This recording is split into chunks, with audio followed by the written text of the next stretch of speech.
Good morning, everyone. It looks as if we are the early birds, so we'll start and then the others can join us. I'd like to invite all of us to have our seats.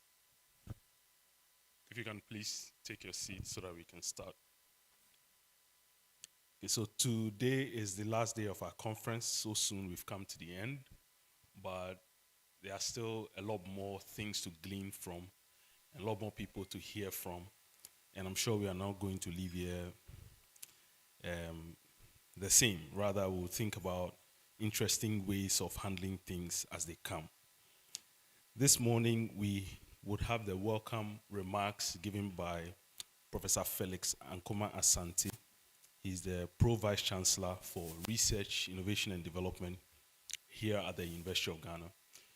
Let me say that I'd implore all of us to visit the ICE website because we have the stellar bios of all the speakers there. That's why I'm not going through the trouble of reading out the bios. And I'm sure the last time, Professor Asante didn't want me to read everything. So let's welcome Professor Felix Asante as he gives us the welcome remarks.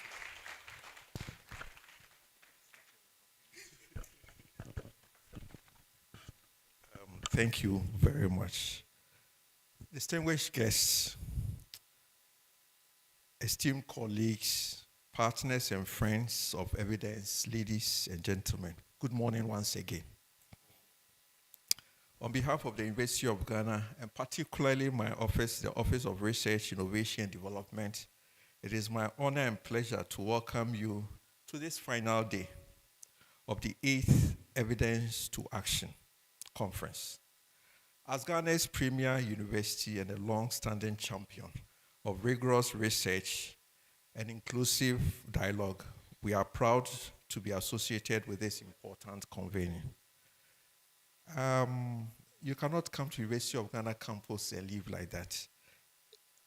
Just released the Times Higher Education Interdisciplinary Science Rankings for 2025, ranked University of Ghana as first, second in West Africa, and 187 in the world out of 749 universities. So there is the University of Ghana. There's no other. I know my senior vice chancellor UPSA is here, but the whole thing is the only university in Ghana. This confirms UG's growing footprint and commitment to solving complex societal challenges through innovative and cross-disciplinary research. For the past 4 days, Accra has been a vibrant hub for exchange and collaboration. We have witnessed an extraordinary convergence of innovation, policymakers, civil society leaders, donors, and youth voices, united by a shared purpose, turning evidence into meaningful action. Through keynote addresses, high-level panels, side events, and breakout sessions, we have explored a diverse set of themes central to Africa's developmental agenda. And these are as follows. 1, democratic governance and institutional trust, where participants examine how inclusive and accountable systems can be strengthened in a time of growing public skepticism. 2, gender-responsive macroeconomic policy, and here focus on what works to expand women's economic opportunities in sub-Saharan Africa. 3, participatory governance innovations. And this includes community-led planning, access to information, and digital democracy tools. And 4, the powerful role of artificial intelligence and agile data in transforming how we monitor, evaluate, and respond to change. And this was highlighted during the Agile Data Challenge.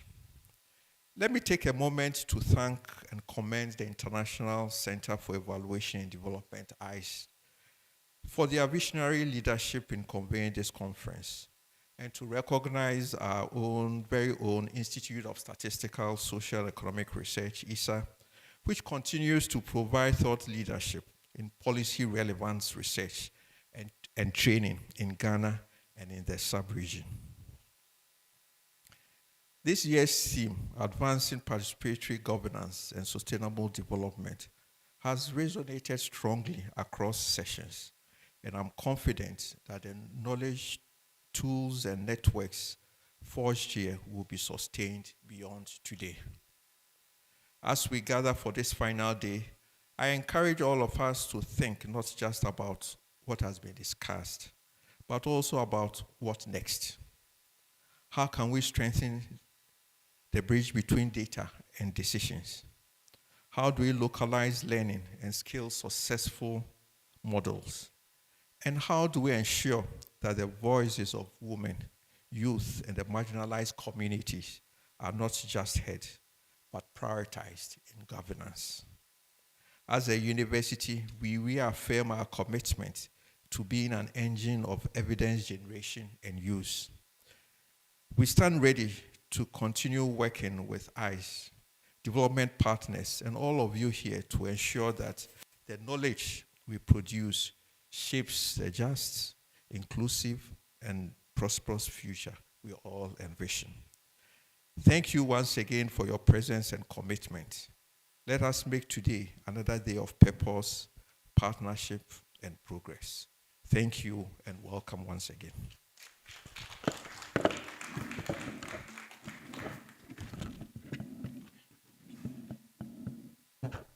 Thank you very much, Professor Santi, for the welcome remarks. We'll be receiving special remarks from Professor John Kweku Mensah Mauto. He's the Vice Chancellor of the University of Professional Studies, Accra. Like I said, the profiles are online, and so I wouldn't bore you with them. Let's welcome to the podium Professor Mauto as he gives us his special remarks.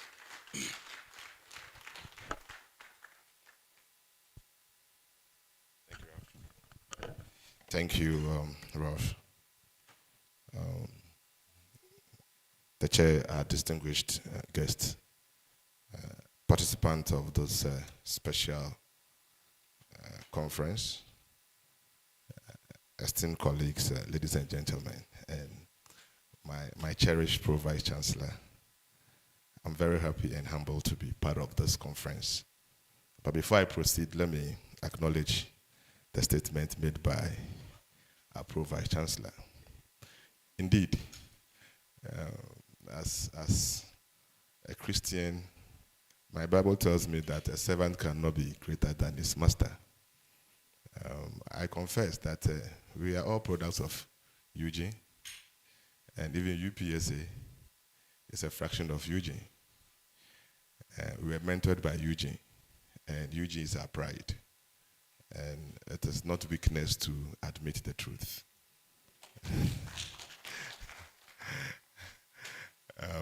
But this morning I have the singular honor of also congratulating the premier university of this land. They've made Ghana proud, just as we did about 3 years ago on the same path. So Provisy, thank you so much.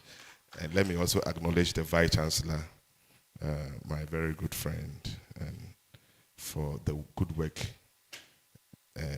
she herself and management is doing for this country. Thank you. And also to admit that I'm a proud alumnus of ISE. Yes, so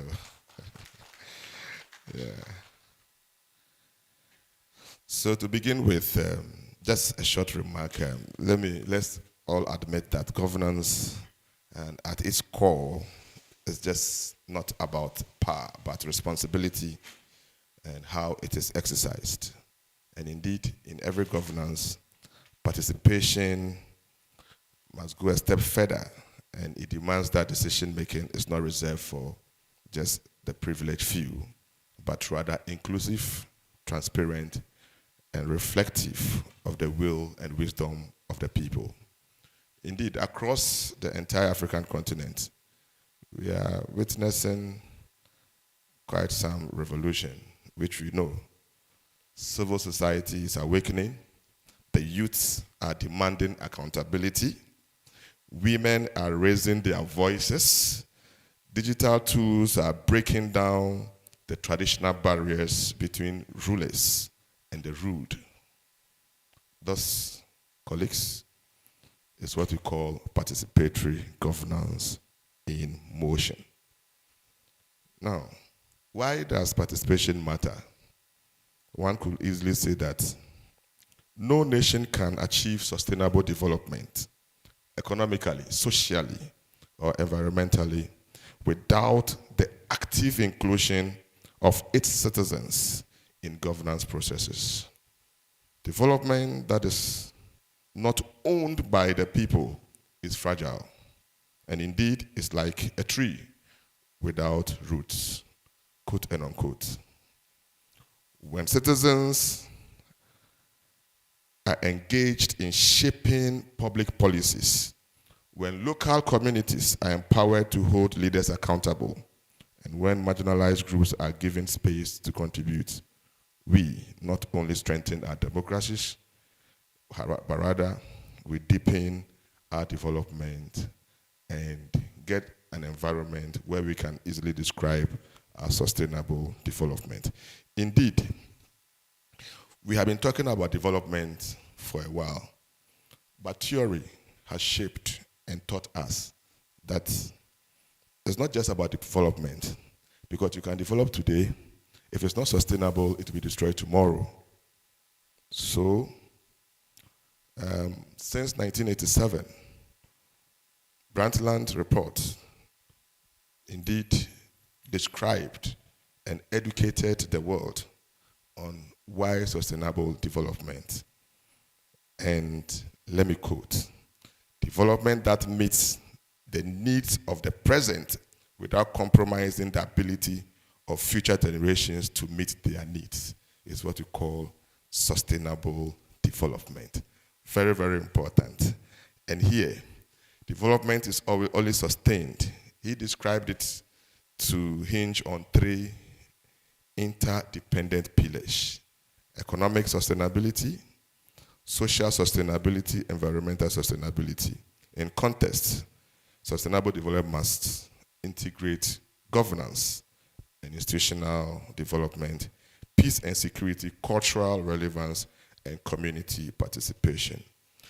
Let me also admit that data available globally doesn't put Africa in very sound footing when it comes to sustainable development. Why? Because poverty and inequality is always an issue when it comes to analysis of data. Environmental indicators, economic indicators, growth and human development, Africa has not performed as compared to our compatriots, especially the emerging economies in Asia. Neither can we compare ourselves to the West. But why all these challenges? We all know that the challenges we have has to do with weak governance over the years and corruption, low income levels of investment in human capital, insecurity and conflicts, over reliance on extractive industries. I'm not surprised this morning coming here, we are still talking about Galamsey. And we continue to use the same model, the same style, the same processes.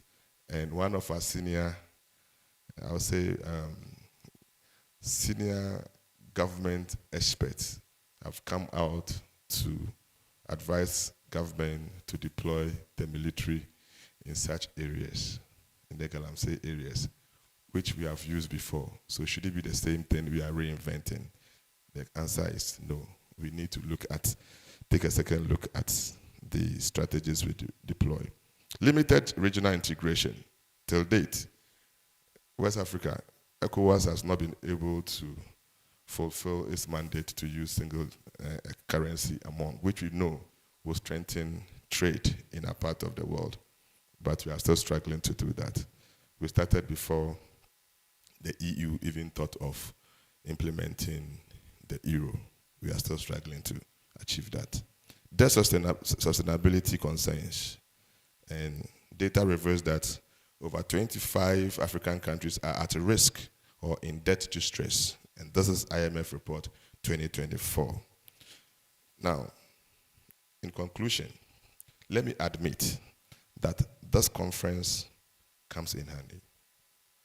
And one of the conversations I will strive to participate in has to do with the need for monitoring and supervision.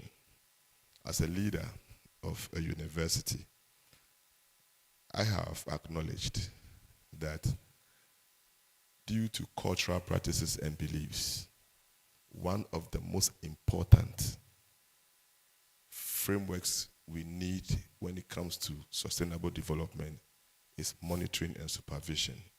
In a part of the world, when you monitor, it's a demonstration of mistrust. So you are monitoring and supervising, and you are seen as somebody who doesn't trust. But as an accountant, we are taught to trust, but always verify before you trust. And it's one of the development tools that we do not want to hear. And there are reasons why people don't want to hear. It's not a cultural practice. It's a conscious effort we have deployed and practiced over the years to hide what we are doing. So you want to supervise a lecturer to ensure that they teach 3 hours. They spend 3 hours in the classroom, which is the specified credit hours for them. You want to supervise and ensure that the course outline the lecturer is supposed to teach within the 3 hours must be adhered to.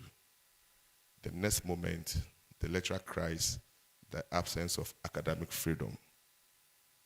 When you observe, you supervise to observe that they do 1 hour instead of 3 hours. They do 2 hours instead of 3 hours. The same lecturer in the West cannot do that. But in a part of I know UG might have similar difficulties. It's an issue we must discuss. This is just in academia because I'm in an academic environment. I know in your respective environment, you resonate with me that in a part of the world, monitoring and supervision is a problem. But it's the only tool that ensures execution of task. On this note, let me humbly thank you for giving me the opportunity to share my humble knowledge when it comes to governance, participation, as well as sustainable development. Now, in conclusion, once again, finally, let me say that sustainable development in Africa is both a moral imperative and a strategic necessity. And the theoretical models we have been using over the years emphasizes equity, capability, and resilience. But let's also be reminded that data should always be the reminder when it comes to the drive to sustainable development. Thank you. Thank you. Thank you very much. Welcome. Let's clap for him once again, Professor Mauto. Data indeed is essential, and I think the name for this conference is very apt, evidence to action, because it's data that can give us the evidence, and then based on that evidence, we can act.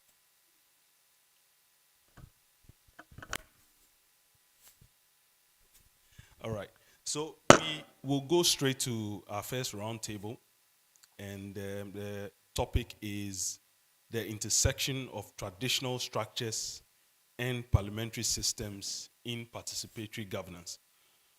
To moderate this session, we have Professor Isaac Osei-Akoto, a professor here at the Institute of Statistical, Social and Economic Research.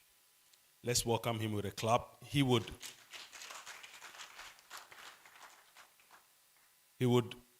moderate this session, introduce it, and also welcome the panelists for this session. Thank you.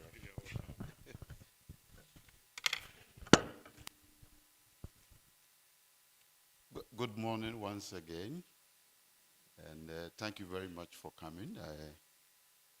I thought some of us were going to behave like a typical Ghanaian who is also a farmer and gets scared by rainfall, but we managed to appear. Our section is there's this technical word, intersection, and in sociology it is well understood, and then in basic mathematics it's also well understood, where you look at the Venn diagram sort of concept, where you have circles or zones of influence, and then they meet somewhere for a common purpose. So we are tasked as part of this conference to look at the intersection of traditional structures and the parliamentary systems in participatory governance. My role is quite simple. We are lucky to have, indeed, very, very lucky to have distinguished panelists for this section. I will invite them to use these chairs, and after that, they will do self-introduction, and we follow the discussions. I will not go by any particular order. The first person I will invite is Professor Adubiaya Owusu. Professor Adubiaya Owusu is the Professor of Medical Sociology and Public Health based at the Institute of Statistical, Social and Economic Research here. Please, let's give her the honor. The next person is Mr. Emmanuel Anyimadu, a former clerk of parliament. Please, let's welcome Mr. Anyimadu. So we go up and then we come down. The next person, down, because down is where the action is, right? At the community level is where the action actually happens. So we have the honor to invite Honorable Emmanuel Kwame Boama. He is a former assemblyman for Efija Kwabre South district in Ashanti region, and he is in present times he's the CEO for Movement for Defense of Democracy in Ghana. You're welcome. And as a member of our panel, indeed we are very, very lucky, is Nana E2A Edujama, the Nyimfa Hima of Gomua Asin traditional area in the central region of Ghana. Nana, we have asked her to be seated in the front row so that she will be close to the Vice Chancellor and then the Pro-Vice Chancellor, and then we'll have the discussions, and when we need her to join our discussions, she will offer us some sort of practical lessons. So bear with us. When it's time for her to speak, she will be comfortably seated and then join us for the discussions. This section, the intention is to discuss the coexistence and potential conflict between established customary governance structures and a modern elected parliamentary system. We see this as very relevant, especially in countries with diverse populations and historical context, where traditional authorities and practices may hold significant influence alongside the former political institutions. When we say traditional structures, we will focus on the pre-colonial governance structures, customary laws, the authority of chiefs, queen mothers, elders, and other traditional leaders. We know the role they play in the social, cultural, and economic aspect of our communities. And we will extend that definition for the purpose of the discussion to include religious institutions. So if you look at the Venn diagram, we're not going to have only two circles. We'll have this important aspect of governance in the country. Typically, we add that group to CSOs, but for the purpose of this discussion, we pull them in so that we'll see the role that they can play in a number of our countries. And then the democratic system, we also extend it a bit. We will not just stay in parliament, right? We will extend it to the local level governance, especially looking at the role of assembly members and unit committees.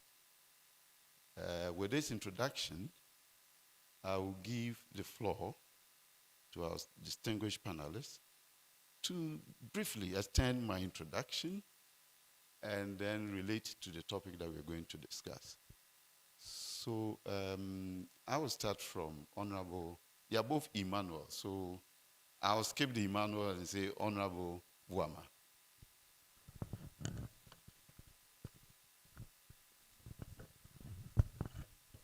Thank you very much. My name is Emmanuel Kwame Buama, Honorable as former Assembly Member. I'm so happy to be here, and also the Chief Executive Officer for Movement for Defense of Democracy. And I thank you for this opportunity, and we are here to discuss about good governance. And I think we will do our best for us all to cooperate and see how best we can do this program. Thank you very much. Thank you, Prof. And good morning to you all. The name is Emmanuel Enyimedu. As Prof rightly said, I'm the former clerk to Parliament. I held this position for 12 years. 12 years. I'm actually the longest serving clerk in the history of Ghana.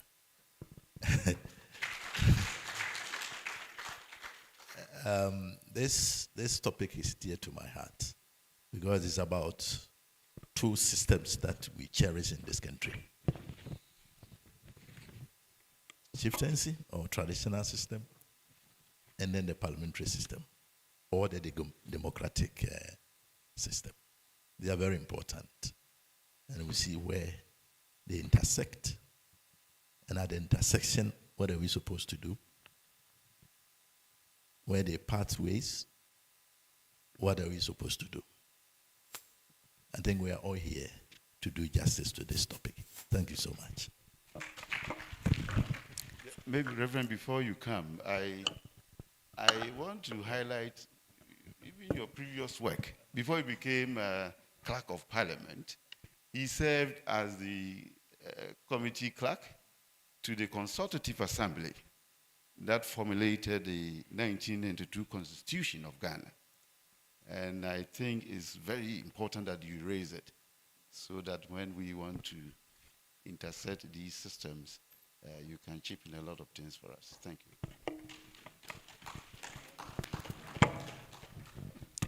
Good morning, everyone. Thank you for having me. I am Reverend Professor Adebio Wusu, an ordained Reverend Minister of the Presbyterian Church of Ghana, and I am also a staff of ESE in the social division. My specialty is in medical sociology and public health. I teach PhD level classes in social theory, population health, and development. Thank you. Thank you very much, Reverend, and thank you very much for our other distinguished the personalities here. Nanahima, later on, when we come to your high table, we'll let you speak more about your community and then what you doing in the community and the challenges that go into these sort of arrangements in terms of agenda setting, in terms of finding solutions, and even mobilizing support to implement your intentions. We'll come to that later on. But we want to have first set of questions on this particular topic. And these set of questions, we have carefully, the planning committee has carefully selected them for you to speak about the challenges and obstacles that this intersection brings about. So I think I want to start with, no special order, but I want to start with our former Clerk of Parliament. And if I'm allowed to do that, then the question that I would like to ask is, what are the main obstacles to integrating indigenous leadership into former democratic structures, the elected structures?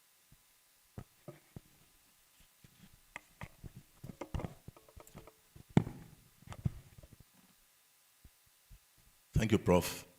Number of challenges, but due to lack of time, I will want to maybe speak to about one or two of them.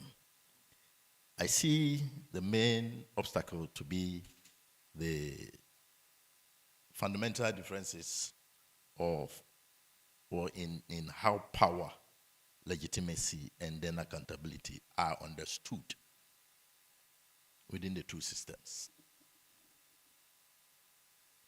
As we know, traditional authority is rooted in lineage, cultural norms, and then communal trust.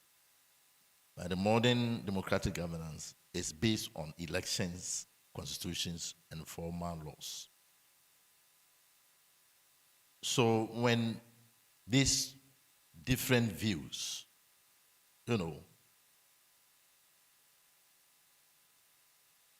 clash, you see a problem there, and that can create some legal and then institutional tensions. For instance, traditional leaders are not elected the way political officers are elected. The structures for the election of a traditional leader is different from that of the political leader. And at the local level, you see each of them trying to exercise some power. And that power sometimes clash because they appear to be leading the same people, group of people. One was elected by the people, and one's election was or is based on traditional systems. So that really becomes a problem. So who should be the leader at the local level? The people see their chief as a leader. And then in the modern political system, elections are held and someone is also elected, either an MP or elected as an assemblyman or whatever. So who should the people look up to? That creates a problem at the local level. Again, there's also this problem of At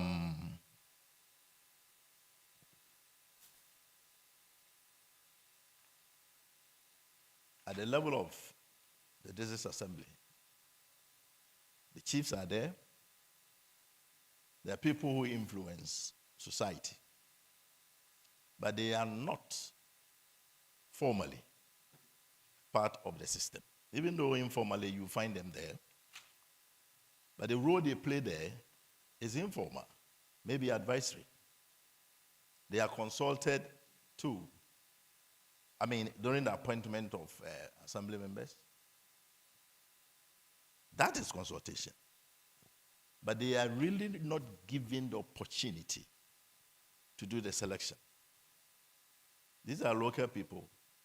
These are chiefs. These are traditional leaders. And sometimes they think that they must be given the opportunity to do so. They live at the local level with the people. They know who can do what. But that opportunity is not there. So, either the president consults them in the nomination of people who serve in the district assemblies. That is a challenge. At the national level, they are not allowed to do active politics. And it's a constitutional provision. And I remember very well the reason for this was that chieftaincy is an institution that has to be guided. The dignity of this institution needs to be protected. We all know the politics of insult. People think that, or framers of the Constitution thought that if you allow the chief to take part in election, we all know what can happen. He's a leader that we all respect, the society respects. He stands for election, and election time, you know what people can do. Insult, all kinds of things. So they have to be protected. But the problem is, the same constitution which stops them, or which does not allow them to take part in active service, also asks them or allows them to be appointed into certain key positions. Sometimes you see some conflict here. Why? If you cannot stand for election into a district assembly, if you cannot stand for election to be appointed MP or elected MP, then why can you also work in public, public offices? If you are an MP, that is a public service. If you are an assemblyman at the local level, it's also a public office. So if chiefs can occupy some other offices apart from the MP, the office of the MP, or assemblyman, then there appears to be some conflict here. And this does not really allow that intercession that we are talking about. You see, sometimes you see the relationship between the chiefs and then the executive. The president goes in to consult them for this, for the appointment of people in some public offices. The Council of State, regional coordinating councils, and others. But that kind of relationship we see between the chief and the president is not found at the other side. You don't see that relationship between the chief and then the legislature. So that becomes a problem. There's an MP who goes down, who represents the people. Sometimes he or she has to go down to the people. If he's going down to them, how does he do it? Does he just ignore the chief and do whatever he wants to do? No. He has to go through the chiefs, because these are people who mobilize people at the local level. But that relationship is not there. And this is constitutional problem. It's a constitutional limitation. And there are people who think that this limitation must be dealt with.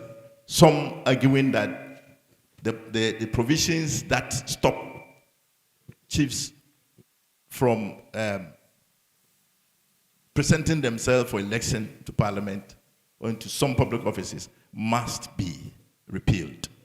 So these are some of the challenges that really hinder the integration that, the relationship that we expect, the intercession that we expect.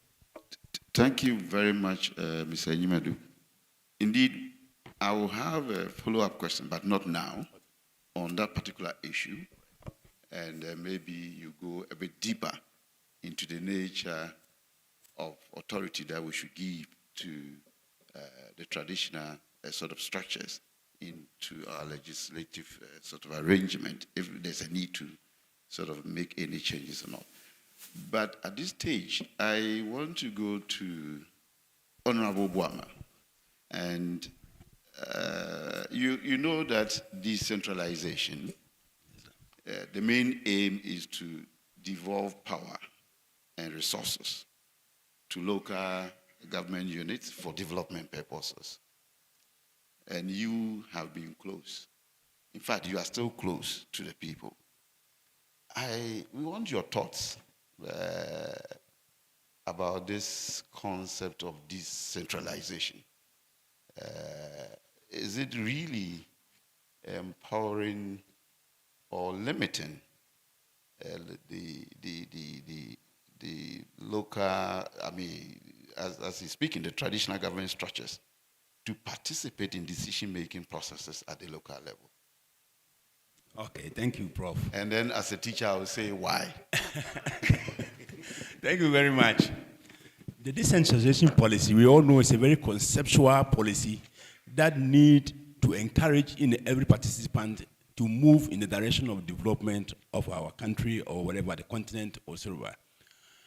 But looking at the system, as my senior colleague just said, we all know that the Constitution has already crippled the chiefs, the traditional authorities, of participating in such programs.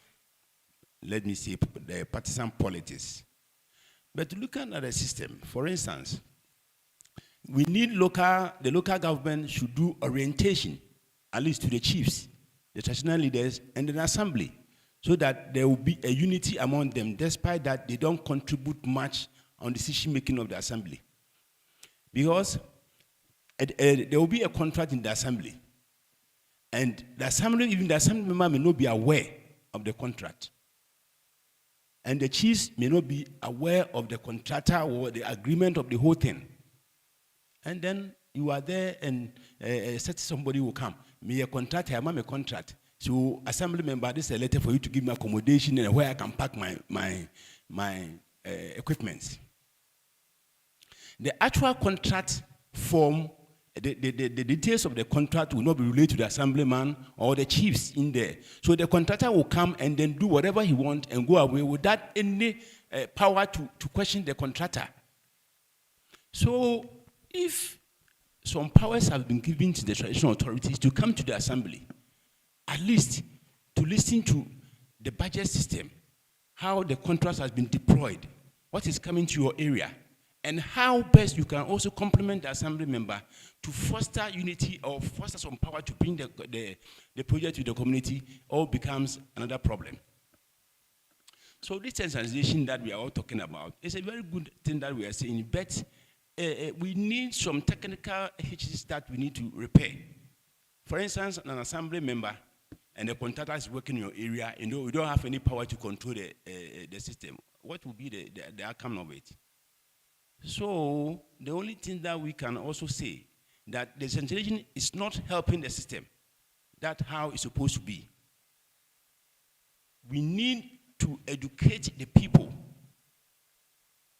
At least that orientation should go to the authorities, the traditional authorities, for them also to know their role, despite that the Constitution has already banned them not to do political politics.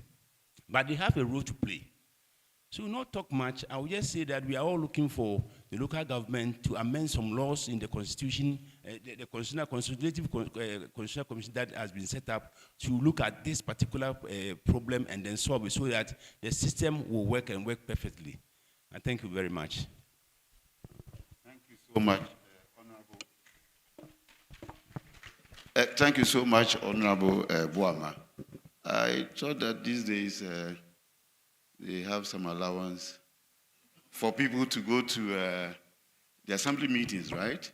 Because sometimes you have absentee assemblymen, and the works committee at the assembly may decide on certain projects, and once you are not there, the decision will go on, right? And situations like that will happen. So, roughly, what do you think about this legal system? Initially, it was compensation and mobilization of funds and things like that.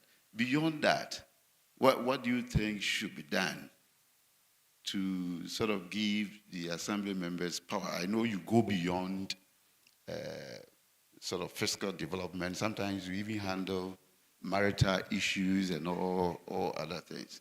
What else can be done? Yeah, let me just say this. One experience that I had.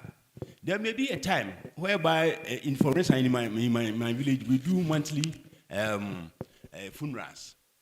And every month, you can have about 8 cars waiting for you on that Saturday. And during that period, you may have about 6 or 4 marriages. And nothing comes from assembly. And how do you go? And the next election, oh, yeah, they will just take you out. So this token that has come, I think yesterday I was listening to it and they say, hey, some of my phone is cardia, then they have to do something better. It's 1,300 cities, imagine. But they have hyped that, and somebody is taking 70,000 MPs, and assemblyman is taking this amount. Without vehicle, without anything, and you have a problem. Because, look at, for instance, let me just chip this in. Assembly member will serve 4 years and he'll give you a motorbike. And somebody, a pregnant woman is dying. They come and knock your door. Assembly member, my wife, what are you going to do with this motorbicycle? Okay, let me go to Reverend. Thank you very much, Reverend Adubia. I know the Ghanaian. I think this one. I know the Ghanaian system, like other situation in other African countries. You have an important body because you are a Reverend Minister. That's why I'm asking you this question. You wear 2 hats. Professor in sociology, and then you also have this ministry work. What ways have religious institutions, at least in Ghana, supported or at times challenged parliamentary efforts to promote inclusive and participatory governance? Thank you. I prefer to stand, so I will stand. Thank you. By way of introduction, we know that participatory governance in sub-Saharan Africa is often analyzed through the lens of electoral processes, decentralization reforms, and civic engagement mechanisms. However, this perspective frequently overlooks the critical role of religious institutions and actors as influential intermediaries between citizens and the state. In Ghana, where religion permeates every aspect of social and political life, religious bodies, Christian, Muslim, traditional, hold not only spiritual legitimacy, but also political relevance. I'm exploring the role of religious institutions in shaping participatory governance in Ghana, focusing on their engagement with parliament and broader democratic structures.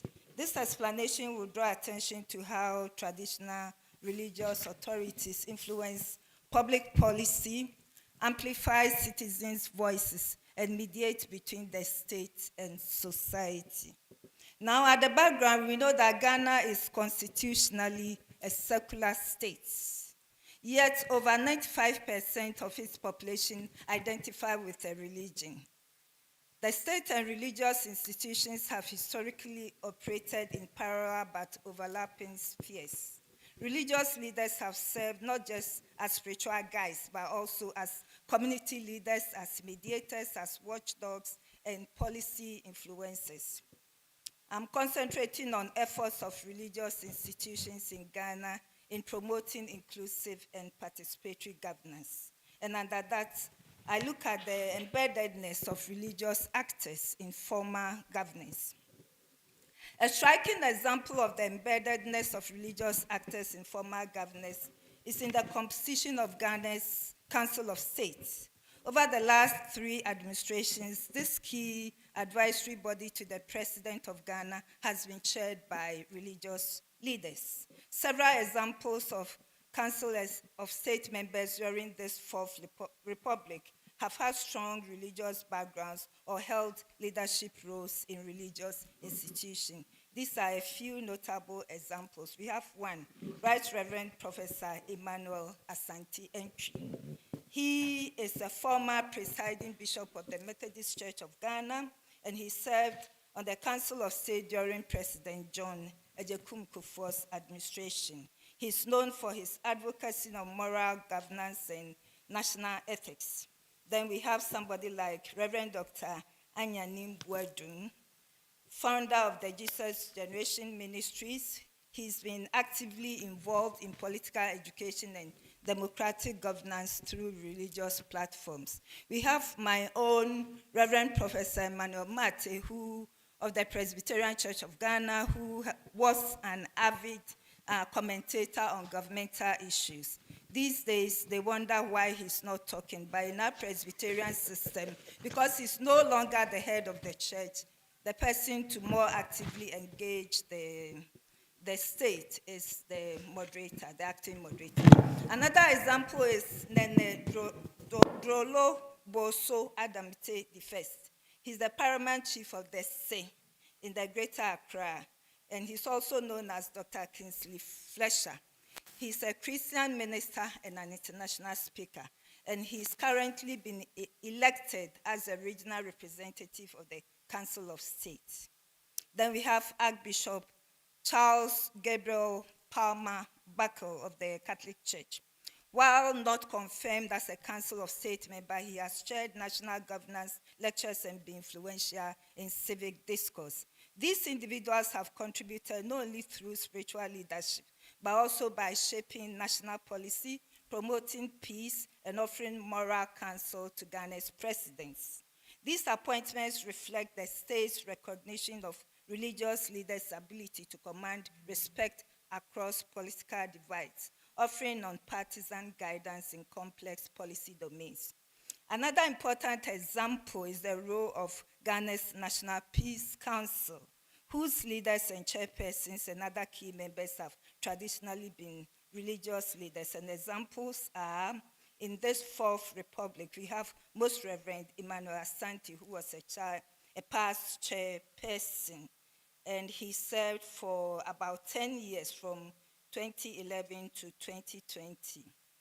He played a key role in mediating political tensions and promoting interfaith dialogue.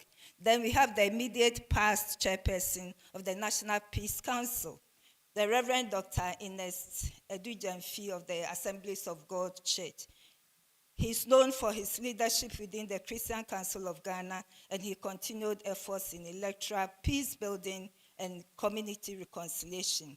Then currently we have the Most Reverend Emmanuel Kofi Fianu, who was appointed as chairperson of the National Peace Council Governing Board just this May, under our current president, Dramani Mahama.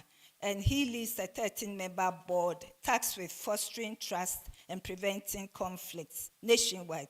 We are also very familiar with the activities of the Muslim National Imam, Sheikh Dr. Osman Nuhu Shaliboche, and he has done so much. He's a name, a household name, when it comes to all manner of issues with government and peace and advocacy and etc.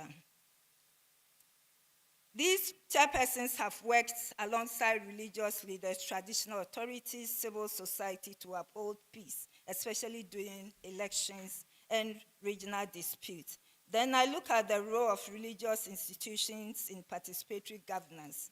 And I have, for instance, legitimacy and moral authority. Religious leaders are widely trusted by citizens.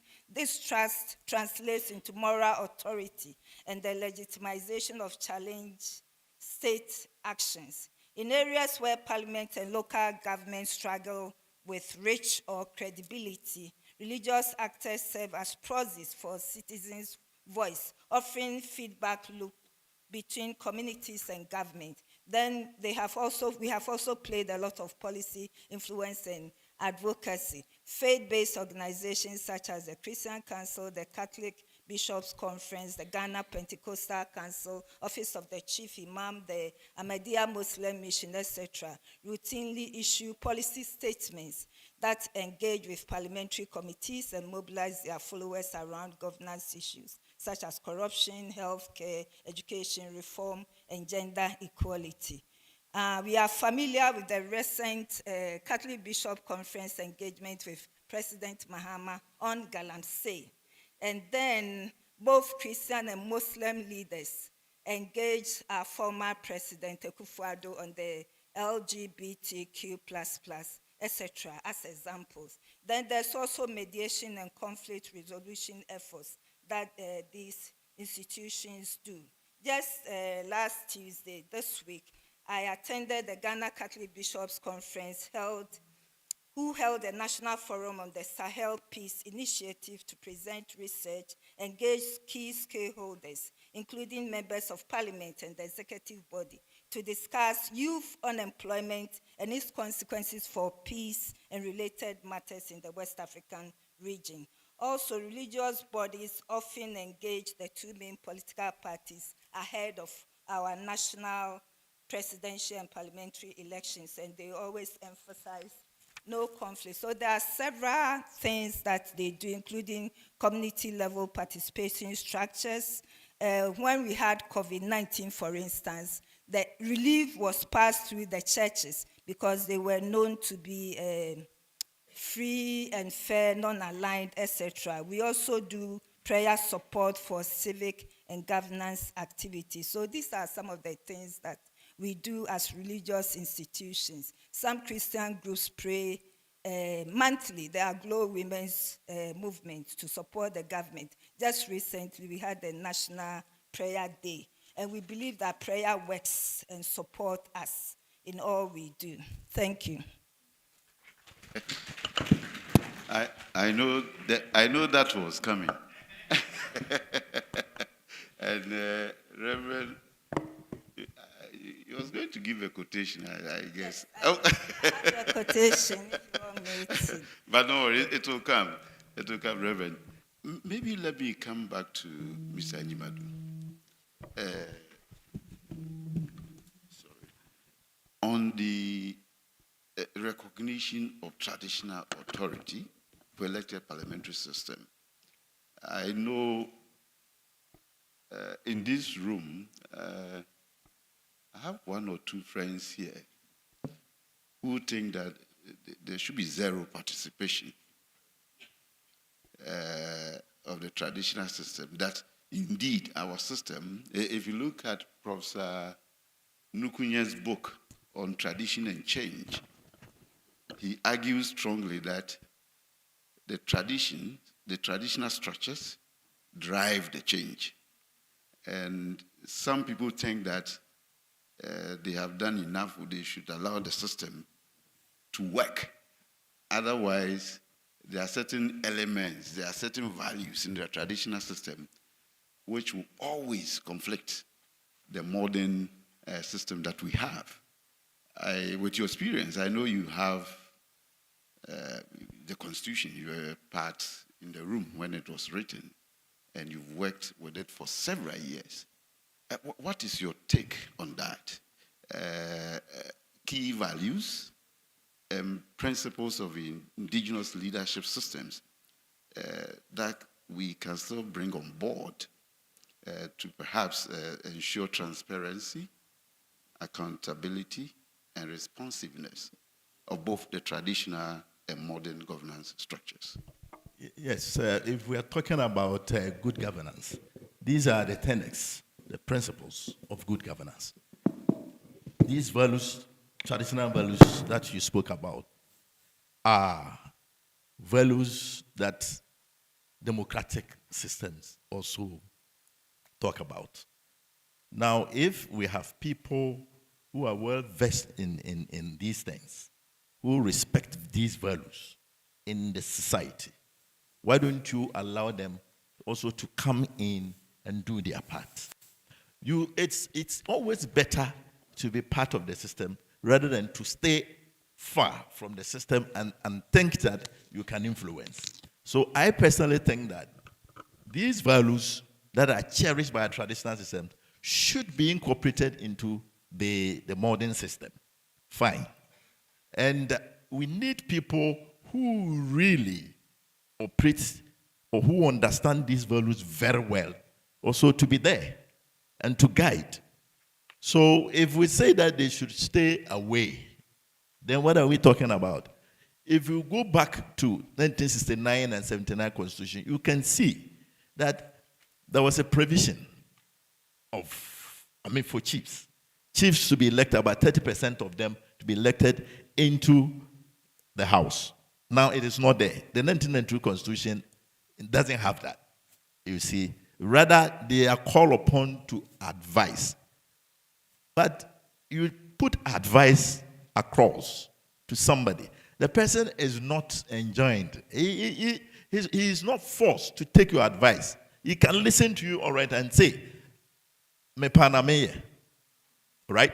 But if they are part of the system and they are given the opportunity to be part of discussions that go on there, then they can bring their influence to bear on whatever decision that will be taken at the end of the day.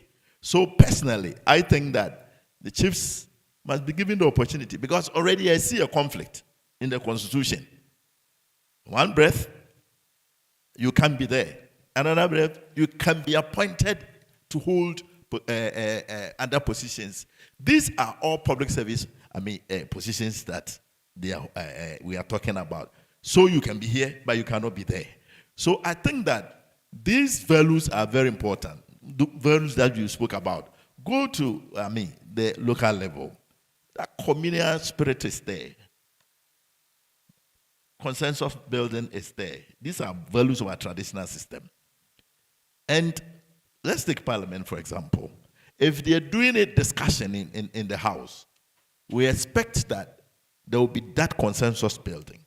Where, the emphasis is on majority rule, there's always a problem. A matter is put before a committee, and the committee is coming or reporting to plenary. Sometimes you see a problem, a clear tension between the two sides. One coming with which calls itself majority will bring a report, and the other side, which disagrees with whatever decision that has been taken, would also want to put a minority report there. And there's a problem.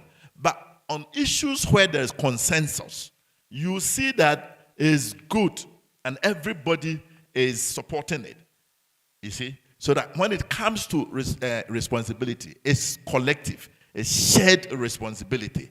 So I think that this is important. These values must be incorporated. And people who cherish these values, who are well versed in these values, must be part of the system so that they can always advise and also influence the system. Thank you. Senior, are you maybe referring to some sort of a nature like an advisory council, or you want the chiefs and the queen mothers also to be elected into the legislative system? You see, in some jurisdictions, Yeah. you have chiefs in parliament. They are given, or traditional, let me put traditional leaders. Assistant. Yes. maybe a certain percentage, 20%, 10%, or whatever, and they are in parliament. Why can't we do that here? Advisory, fine. If you heard me well, I said that if you are to advise, you can put your advice across. But I may not take it. Yeah. But if you are part of the system, then you can influence decision. Like an upper system, sort of. Maybe, recent times we hear another chamber. Yes. Yes, that is also fine. Another chamber. And at that level, you find you can even put the chief there. So that when matters are discussed at the lower level or the first chamber, they are pushed to the second chamber for discussion. And they are there to express views. But outside, they cannot play that role well if they stay outside. And if they're giving advice, their role is advisory. You know it, it's always a problem. You may put your advice across, but I know this is indeed a contentious sort of argument. Maybe I've been signaled a number of times for the audience to participate. It's like it's becoming a conversation just for ourselves. But before that, I want to go to Nanahima and maybe one case of how you got involved in the agenda setting, finding solutions at your traditional system, Gomwa Traditional Council. Your role there is very significant. And how you mobilize support for implementation and sort of issues which came about and more or less either helped or slowed down your efforts.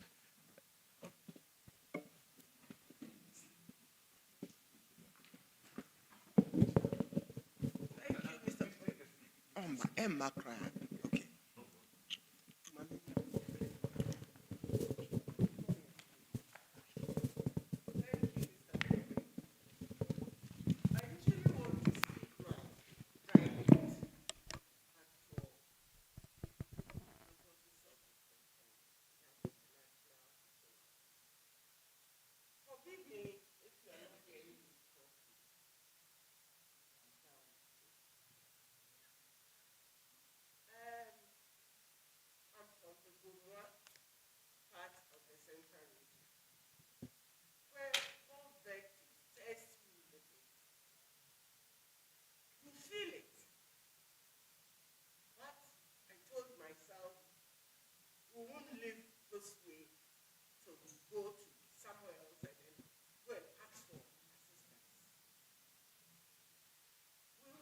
The children at their backs were their own children. They were not helping their mothers in carrying their children. They have given birth themselves. How? They're supposed to be in the classroom. Now, if I won't go to school, so then I told myself, I'll use myself as an example.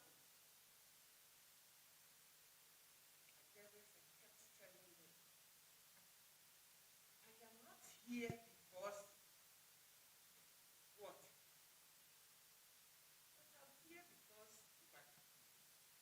my family owns that too. I'm here because you see me as a role model. Because I went to school. I told myself I won't be carrying somebody's baby around. And I have a nickname, Prince of Education. In my end game. So then,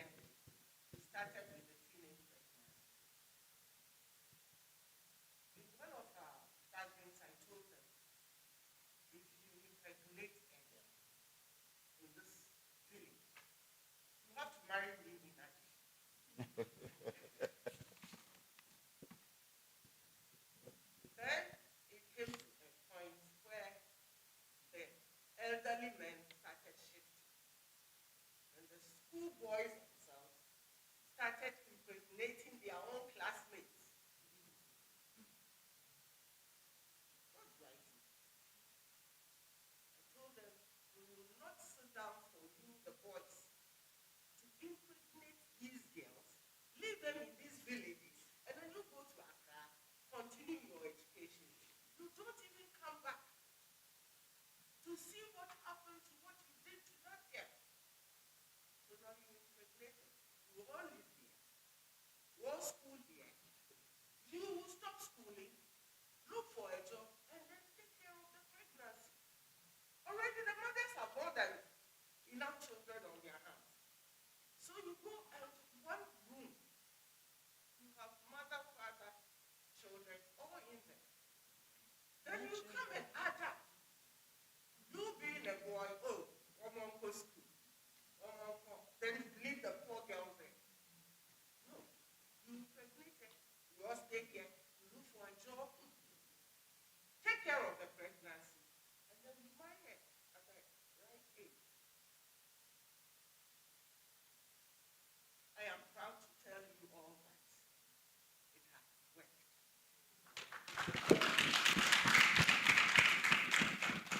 Now we are not the number one on the teenage pregnancy list. We are also making inroads into the grade A schools. Because I told them that, give me your best grade and I will sponsor you. It is working. I need real support. It is a Hegelian tax. We have the numbers. Now, if you mention good schools, like the white people are also there. The girls are really making me proud. My Minister of Education is really working. It's in go school, and I'm not a matter.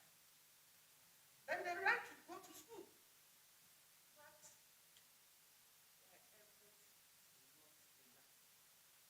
I really need a huge push to get both boys and girls in the classroom. Thank you.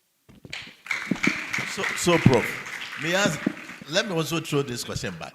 So, having listened to her, Nana, would you describe her role as advisory or participatory? Reverend has answered your question so well. Both.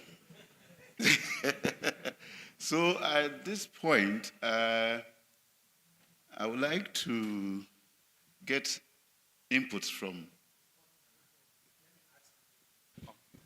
So one of the things that ICE have done when we visited Nana is to adopt her community so that we can document all these things, see the impact, and use it as a development showcase for people to see how they can support the community. So the Gomoa have been adopted by ICE as our project.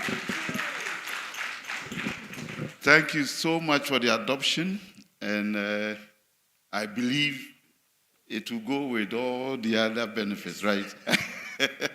So that from this problem, she will also identify another problem and look elsewhere for assistance. So please, let's invite questions. Hey, why, oh man, I want a lady to start.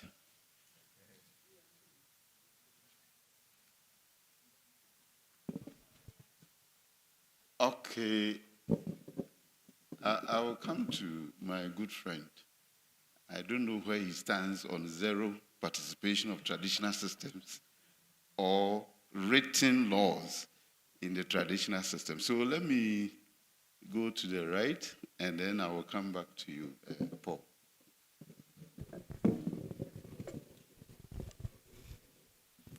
Thank you for the opportunity. Francis Ofosukobia is my name, and my question goes to Mr. Boama. Please, you spoke about limitations in the 1992 Constitution. It's about 33 years now. When they were writing it, AI and technology was less. And when you read the Constitution, fees and fine for people who have caused crime to the nation or individuals or properties is very less. My father has a cocoa farm somewhere in the village. Cocoa timber contractors, when they come and they cut the timber and they spoil the cocoa trees, when you ask them that they should pay you money, they say take it to court because they know that the fees for one cocoa tree that they have spoiled cannot even feed a baby. If you get the opportunity to take your input into the next, let's say we are writing for another 50 years, what will be your input on fines and fees, technology and AI in Ghana's constitution? Thank you.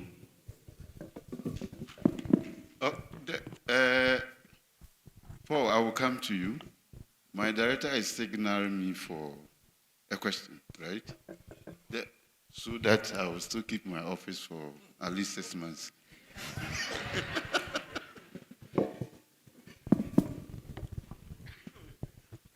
It was just a quick comment to add to what I call him my senior brother, Dr. David Ameya, said. I think ISA will partner with you to prepare a short documentary on the constituency, the traditional. We'll prepare a short documentary. I think that evidence should go out in the short documentary. So thank you very much. Thank you very much, Mr. Paul and team. Yeah. The one in the middle. A very nice traditional dress. Thank you very much, coordinator and then the panel.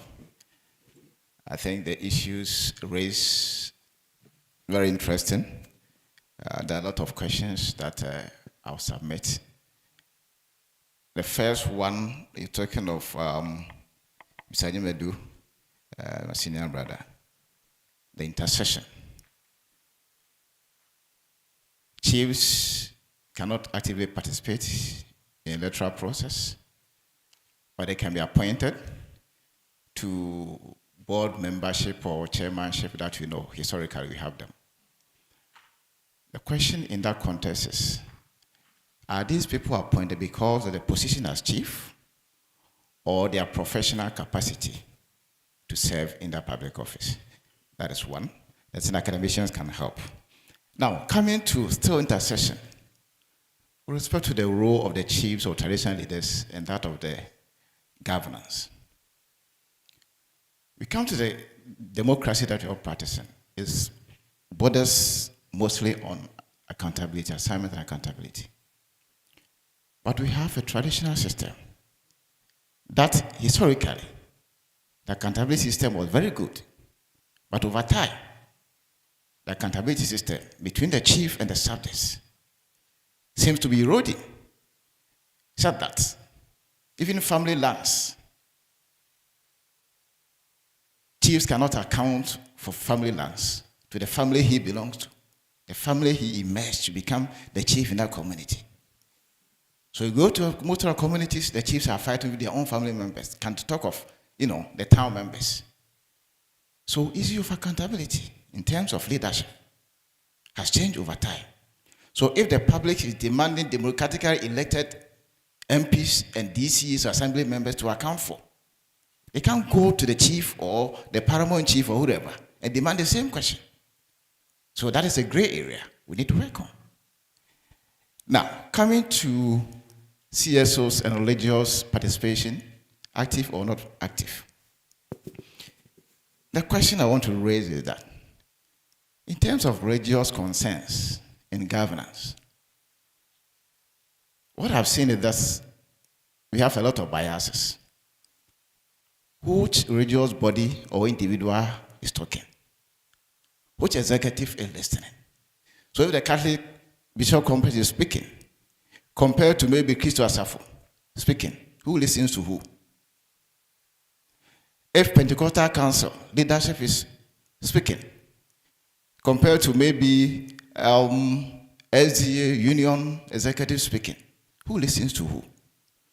So issues of proper engagement and fairness is also a challenge that we need to confront as a country, because we all have our biases. And all these are playing out. There are many, but I will end here. Thank you very much. Thank you so much, Paul. I thought you were going to add my local shrine to the list of religious institutions we're talking Oh, about. okay. That one, fine. Give me that But let me opportunity. take one question from, Okay. there's a question on the left here, and then we give the opportunity to our panelists. Thank you very much. All protocol observed. My name is Bright Pominta. I'm the Assembly member for Kwabenya and the presiding member for Ghanaian Municipal Assembly. When we look at the Local Government Act 2016-936, Amendment 40, it talks about 30% of government appointees, and it's mandated that the 30% one should be a chief. So currently, most of the chiefs are part of our local governance. So I wanted to find out, as Mr. Edmedu just mentioned, that politics. I want to know whether it's partisan politics or politics in general, because politics in general is ubiquitous. Thank you very much. Thank you so much. Honorable Wama, do you want to start? There's a question for you. Yeah.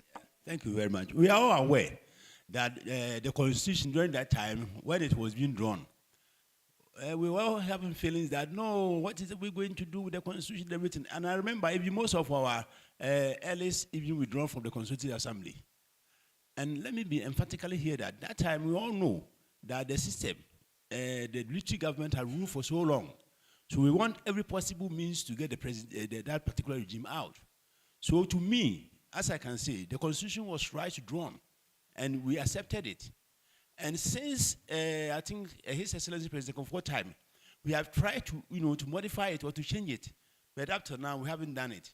But that's why I'm saying I believe that when the consultative people meet again, I think there must be a change to solidify what we are saying. Thank you very much. This is my question answered, please. Yes. Yeah, so I think when the time comes and we all contribute and we see how the Constitution can change to satisfy the ordinary Ghanaian. Thank you. Mr. Jumadu, you have quite a number of questions. Yes, Prof. Sorry, was the last question addressed to me? I didn't hear the question. No, well. it was addressed to The last- Honorable Buama. No, the last one. There was a me?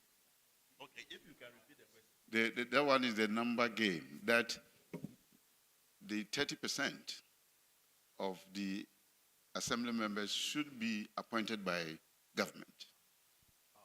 And then one of them should be, so the question is whether that is enough, right? Or whether it should be zero. Sometimes I want the 0, 1, 2 also to be addressed. Whether the representation should be 0. That is not his question. That's not his question is, it's like they are there. They are there. And what kind of politics is that? Well, I am not too conversant with the system at the local level. So, do they have voting rights? That is also another thing. If they don't have voting rights, you put me there. The government appointees, they have voting rights. Yeah, they have voting rights. Yeah. Okay, voting rights, but the government appoints them. Appoint them. And then some of them are chiefs. Yes. All right. Now, this ties in with the question that the gentleman there asked. Yes, about whether the appointment is based on merit. You see, that is the more reason why I personally think that chiefs should rather be made to elect their representatives. Because if a president or the appointing authority is appointing somebody, the appointment can be based on affinity, tribalism, and whatnot. And they might not even look at whether the person qualifies or not. But if the election is done by the chief themselves, they know them. They know themselves. They know each other very well. They know who is competent and who is not. So I think that the law should rather be amended to allow the chiefs to even do the election of their own representatives into the assembly or into various public institutions. Then the other one has to do with accountability. that before the white man came, these values were being upheld, the traditional values.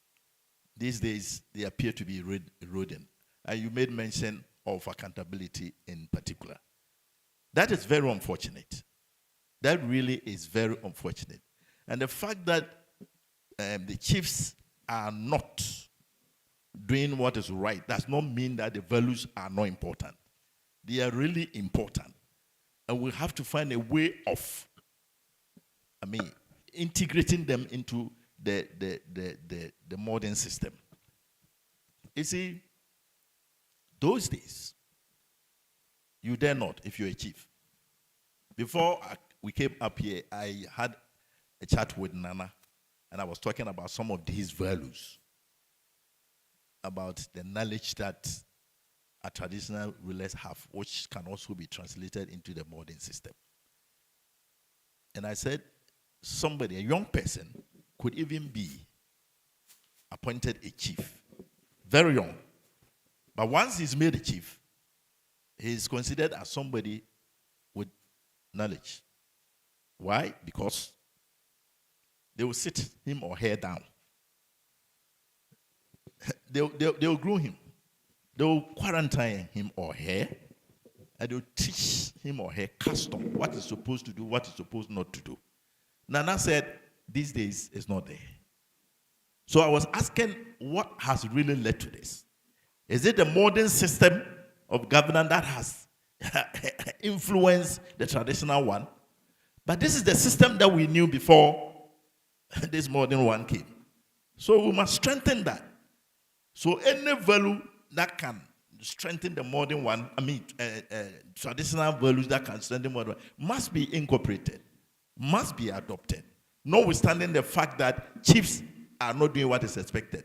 That is why there are various mechanisms of holding, office bearers accountable. Whether you are a chief or you are a political person, there are mechanisms, and we have to make sure that these mechanisms are working and working well.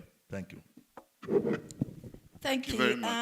The gentleman in Fugu mentioned issues of, in the religious realm, the exclusivity and also gender bias, and it is one of the things that my presentation wanted to touch on. So we know that in terms of exclusivity risk, we know that minority religious or non-religious groups may feel excluded when governance dialogues are framed through dominant religious groups. So you are right, that is one of the key challenges that we have in the intersection between religion and governance. Also, when it comes to gender dynamics, we know that some religious traditions may inadvertently reinforce patriarchal norms, whether it's advertent or inadvertent, I don't know, but I want to believe that, having read the Bible quite well, that it's kind of unfortunate. They limit the inclusion of women in governance processes unless deliberate steps are taken. So some of them even would allow women to interpret sermons when the man is preaching, but they say that a woman cannot be ordained, a woman cannot be a leader, a woman, and such things. So these are some of the challenges that we face in the interaction between religion and governance currently. But we also know that in terms of appointment, at least for some traditional leaders, my presentation mentioned the chief of the people of Se in the Greater Accra region. Also in the Eastern region currently, the Adontihene, that is the chief of Kukrentimi, the Adontihene of Achimwebuakwa, is also the regional representative of the Council of State for the region. So these are some appointments that at least are in the main line. But I support what my colleague said, that instead of the government selecting these people, they should probably let the chiefs themselves and the traditional authorities confer, because it has innuendos of, bipartisanship, at least with this Achim 1. And, it comes with difficulties and divisions and etc. Thank you. Thank you so much. The master of our ceremony indeed came up here to warn me that we have gone beyond our time. The point our senior former clerk made about how we should see these institutions as dynamic is crucial. That the fact that a particular structure of governance is traditional does not mean that it should stay the way it is. There are ways that can also be improved, and I really want to take that one home. I want to thank you so much for your active participation in this section. I know the debate will continue whilst we step out of here. Thank you so much for coming. Please give them the honor and let's usher them out. Thank you. Take a group picture. Picture, please. Hello. Yeah, you take a group picture here. Yeah, maybe if you go down, then she can join you. Let's clap for them once again. Yes, indeed, they've done justice to the topic, and Professor Osakoto, like you said, the Venn diagram should indeed bring together certain things that we need in the intersection. Yes. Yeah. Okay. While they take the picture, I will mention what we'll be doing next. And we have another round table. The topic is making participation count. Innovations in monitoring and evaluation of governance. To do justice to this, we have our moderator, Mr. Kwabena Ejeboache, the Executive Director, Development Insight Hub. Let's welcome him with a clap. Mr. Kwabena Ejeboache, Development Insight Hub. He would introduce the panelists for this roundtable. Thank you, Ralph. I think we would want to leverage the time spent on the other one.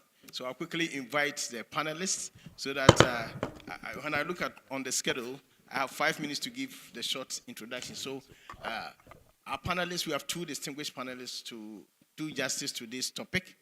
The first person is Dr. David Safo Ameyao. Dr. Ameyao, please. Then Dede Beduado.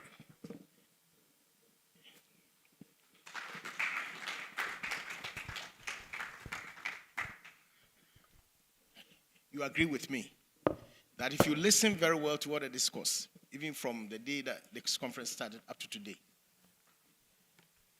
it all comes back to the fact that are we able to track what we commit to do? Because if you want someone to participate, the question is, are they really participating? How would you know that they are participating? It means that even at a conceptualization, you should be tracking your own approaches and methodologies. And once the decisions are made, do they work with us? Leave no one behind. And when we get to the point, we look back to see what difference have we made. These distinguished panelists are going to help us to actually zero in on what are the approaches, the methodologies.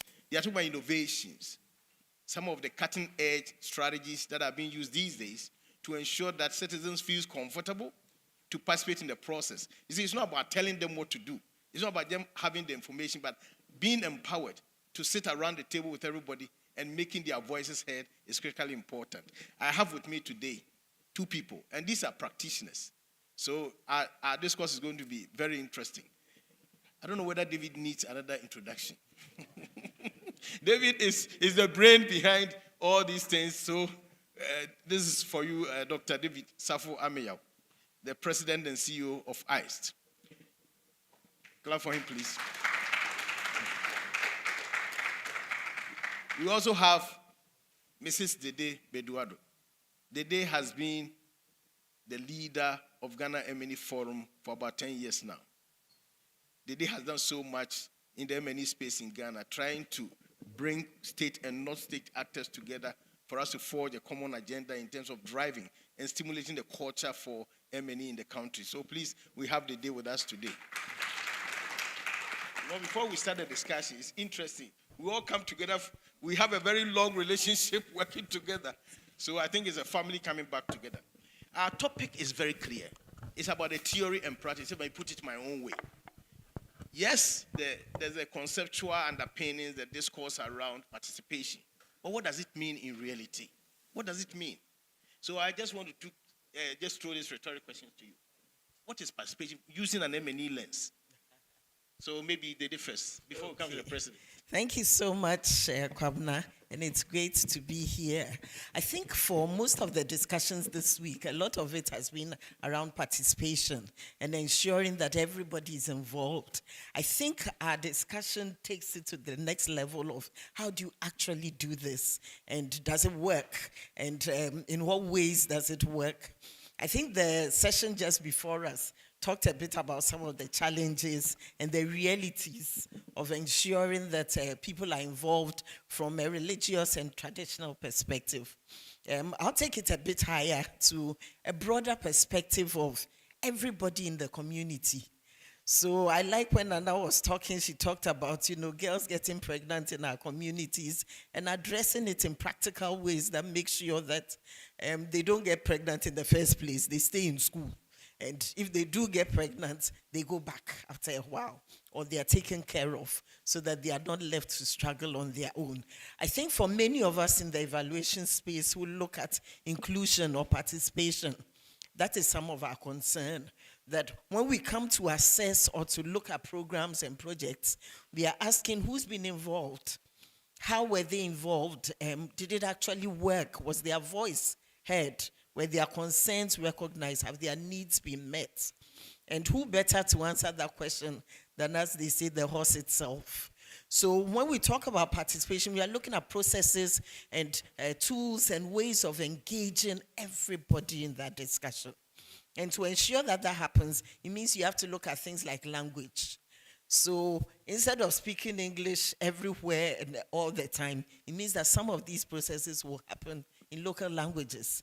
So even if you need a translator, you've got to get somebody who will tell the people and ask them, so this program on education, did it actually take your kids to school?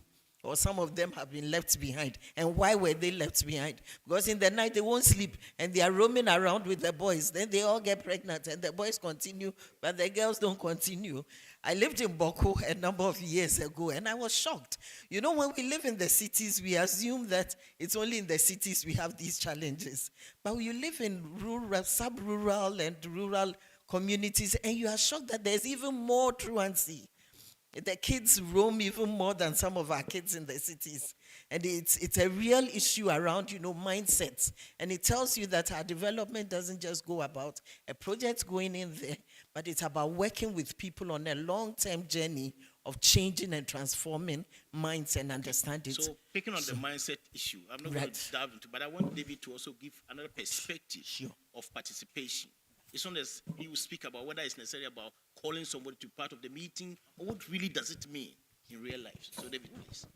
Thank you very much. I think I was looking at the year I started doing M&E, and I think next year will be 30 years, 1996. And, when I started doing monitoring and evaluation, it was more of an extractive.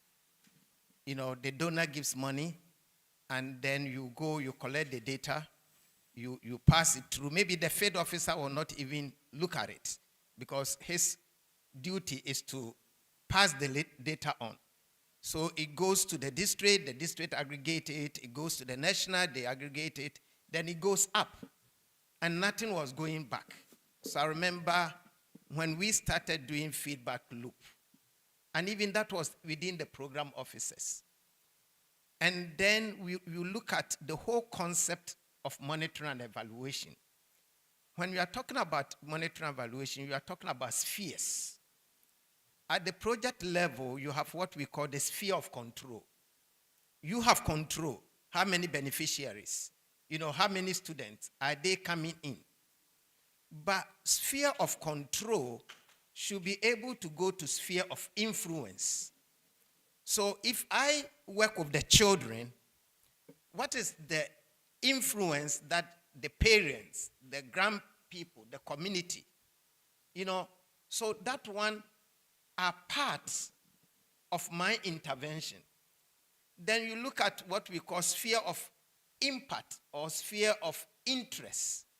At the end of the day, who is going to benefit for the whole thing? We are contributing to the socioeconomic development of the country. So when it comes to counting, who should I count? Is it my sphere of control? Or is it my sphere of influence? Or is it my sphere of what? Impact. And how do I go and do impact? And when you come to MNE, instead of using those interrelated, we break them down. Okay, I'll come there. Yes. I'll come there because I have a structured approach. So we've given the first broad conceptualization or the theoretical background. What I want us to do is how does MNE help to strengthen participation? And from there, we will now move on to the tools that we use. Then we come back and say, reflecting on the dynamics now, what can be done differently? So I want to contextualize the discussion in these three domains. So how has MNE or how is MNE helping to improve participation? Yeah. I think it helps because increasingly we are trying to learn. Like David mentioned, I also started doing this in 97, so it's been quite a while. So, yes. So if you look at us over these years, we have transitioned from that phase where it was purely let's go get the information for ourselves, get more money for projects. It was very inward looking. But now, increasingly, you find you're being called upon to account. So the people are actually asking to know more. So you came to us, you worked with us. What happened? We also want to be part of the discussion. I think also when you look at it from the government point of view or governance point of view, you find out that the structures are also pushing to learn from some of these processes. And because of that, you are forced, more or less, to bring people to the table because you can't sit and talk to yourself alone. So to be able to account and to report and to state what you have done, we are being forced to bring more actors, more participants, more beneficiaries to the table. And I think that has really pushed the participation debates even further. I think now you will find out that you won't pass any report if it doesn't show that you've had women participating in the discussion, if it doesn't show that you even have people with disabilities who sometimes we don't even know exist in our communities, but they are there. And then when somebody says, so how many PWDs were in the meeting, we go and look for them. And I think that has helped to push us to bring more people to the table. When people ask you how many young people were there, if you didn't have any, you will go to the school and find them. And I think that has actually pushed us to include especially the marginalized and more vulnerable groups. If you remember, there's one of the terms that we usually use and you use for quite some time. Say MNE is an enabler. MNE is a means to an end. It's not an end in itself. So looking at this discussion around governance, how is MNE working such that it doesn't stop with doing what MNE does, but rather it focuses on MNE as an enabler? David, would you kindly? Yes, I think one of the things that we talk about is that we said MNE doesn't have any inherent value. The value of MNE comes from the use and utilization of the funding and result of the MNE for effective decision-making, improvement of life, and change of life and livelihood. So doing MNE itself doesn't have any inherent value. It becomes just a format, an extractive thing. But when you are able, and we will talk about tools, when MNE is able to inform decision, change life, and demonstrate impact, that is where MNE has a value. And if you know, when I started MNE, we used to call it impacts, monitoring, targeting, impact evaluation. Then we shortened it and we said MNE. Now we call it, at times people call it MLE or MEL, learning has come into it. And now even we are adding more to it. So it has been evolving. And I think when we go through the evolution of MNE, at first when in the 90s, MNE was about outputs. How many children have gone to school? How many farmers have we trained? How many people have benefited from the project? Then we went on and we said outcome. So the children went to school, and what happened? So outcome harvesting, outcome monitoring, and other things were introduced. Then in the mid-2000s, impacts came in. So they went to school, they passed the exams, and so what? Have they got good jobs? Have they been able to contribute to their family? And now, from this conference, we don't even want to measure the impact. We said, show me the evidence. Isn't it? So now we are talking about evidence, evidence generation, evidence translation, evidence utilization, evidence for policy. Formerly, we were talking about data for policy. Now, if we talk about result-based management, people will laugh at you. Now it's evidence-based management. We don't talk about data for policy. We call about evidence for policy. So now the buzzword in MNE is an evidence. And what is evidence? Evidence is the facts, the factual demonstration of what? Of a result. So that is where we are. And because now you need that evidence for governance. It's not a time that I go to the village and say teenage pregnancy is not good. It's human nature. But do I have an evidence to show that if I don't get pregnant at 14 and I'm able to stay in school, I will be able to contribute to the well-being of my family? So the family is making a decision not to let the child go out and get pregnant, because there's an evidence that by restraining yourself, you will be able to improve the well-being of your family. Okay, thank you very much. So basically on the first question, what we are saying is that when we look at it from M&E, participation ends with solving the problem. Right. So that means that the decision you make as to who comes and how they get on board, and when they come, the processes, how comfortable they are, how knowledgeable they are, so that they can understand and participate in the discourse is important. Let me pose another question. Now I'm going to the tools. Today you wanted to highlight a bit on what Africa is doing, especially when decolonizing evaluation and the new methods and approaches that Africa is trying to introduce compared to the global ones. Kindly highlight a bit on that under the tools for promoting participation. Great. Now, we've just been having a discussion around tradition and religion and our cultural practices.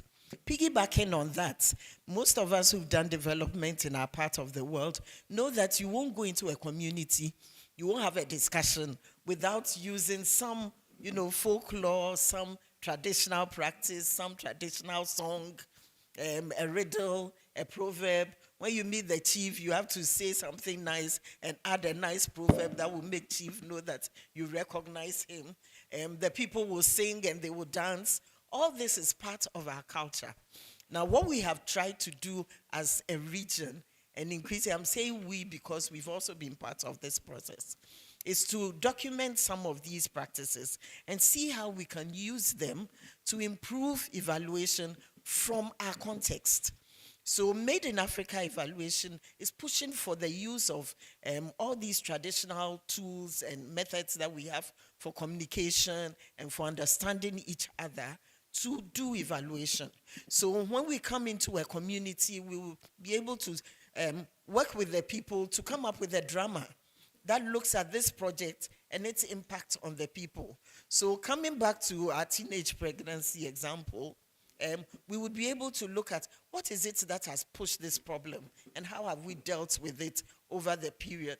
And the people themselves enact it so that they tell you and show you what has really happened, what hasn't worked well, and what they hope to push or what they want to stop. So we use that kind of method. We could also use riddles. We could use proverbs. We could use songs, all kinds of tools that are made in Africa and by Africans. So the idea is to promote more of our tools and using them for evaluation. Most of us know that when you look at projects, especially because they are foreign funded or donor funded, a lot of us will use external tools. We want to use what is documented. But then increasingly we are saying that we can use our own traditional methods to also gather information and engage people in more realistic ways. I think that's quite exciting. If we can localize this and maybe national level evaluations where we provide the resources, we can innovate. Without being constrained, because the donor brings their funds, you are tied to a certain methodology that you have to. David, I know you are very much passionate about cutting edge technology for advancing M&E. Would you kindly share with us some of the tools that are available and how they transform participation in terms of M&E? Yes. Recently, about 2 years ago, I went to a village in Savrugu. And I went with GPS logger. GPS, you all have it on your phone. You put your phone, you walk around this area, and you know the measurement. So I went there, and we met the community, and we said we want to look at the plot, the average farm size. So we talked to the community, and this one said, I have 10 acres. This one said, I have this thing. And we said, let's go to the field. So we went to the field. And then the first day, they were about 15. And they walk around their farm and crick. It measured their farm. And the person who said he has 7 hectares got to know that he has 2 hectares. The one who said he has 5 hectares got to know that he has 1.5 workers. So the next day, we put them on a flip chart and the location and everything. It's a modern technology. And the community, we were discussing it. And everybody said, no, I want my farm to be measured. And we asked, why? We just want a sample. They said, the tractor operators have been cheating us. Because the tractor operators go and plow the land, and based on the gas they will use, they charge the farmers. And they will tell the farmers, I have plowed 5 hectares, when it's actually 1.5 hectares. And not only that, they told us that, and I didn't go there to know this thing. They said, even when we are going to buy seed, now knowing the size of our land, we can know the fertilizer to buy, the seed to buy, how to bargain with the tractor operators, how to even bargain with people who take the contract farmers. And when I was going to the field, all these benefits were not in my mind. It was a modern technology contextualized to the people. My team is here. In Kenya, we went to Moa Hills. They have been doing environmental project, planting trees. And I didn't know that they have the area, the satellite data of that area for the past 10 years. So my guys were able to retrieve it. And you can progressively see. I think I'm going there in August, and we are going to the communities. And when the communities were able to see their contribution to the vegetation of their area, they saw the benefit of tree planting. And this is a satellite. So it's a modern tool. We are talking about agile data. We sat down here in Ghana, working with 15 enumerators in Malawi. We're able to conduct 750 household interviews by using phones. The trick we did was that, okay, if I'm going to talk to you for 5 minutes, how much does it cost? Airtime. So we said, okay, we will give you double. And everybody wanted to participate. Because when they talk to me for 5 minutes, they get 5 minutes extra work time. And by using phone, we were able to reduce the cost of collecting household data at $150 per household to less than $5 household. When we finish, we send the result to them for them to see, and that is where we use what we call mixed methods, isn't it? Andy, you are here.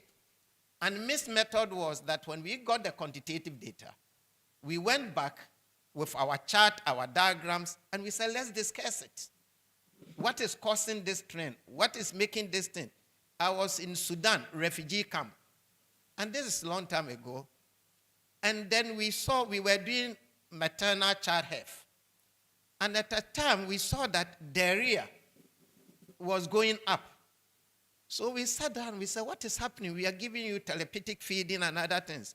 And one lady said, but don't you know? And I said, what do I know? That is a mango season. So mango season comes with diarrhea in Sudan. And do you know why? Because they don't wash it. So by having this dialogue, showing them the chart of incidents of diarrhea and discussing it with them, we were able to find a solution, and then we incorporate the need to wash your hands, wash the mango before you eat it, and other things to improve their behavior and practices. So modern technology, contextualizing it, bringing it to the level of people in these 4 or 5 instances I've made M&E participatory and change of decision making. All right. I've asked 3 questions. The third question, I want you to just keep it in memory. I will go to the audience and for them to, we are talking about participation, so they have to participate. My third question is, looking at our context now, the day you've been in the civil society space and even in government space, I'm not saying you speak now, when they finish, what do you think could be done from the M&E perspective in order to ensure that more citizens, and especially at the decentralized level, actively participate in the decision-making process and also are able to feedback their lessons? David, the same question will come to you. But please, let me come back to the audience. Before I say come back, hands are up. I'll go to the lady there. I'll go to the gentleman there. I come to the lady. I'll go to the gentleman behind. Before I come to the 2 of you who have spoken before, because you are promoting participation. Yes. Yes. So, madam, would you kindly, please, can you give her the mic? Who has the mic?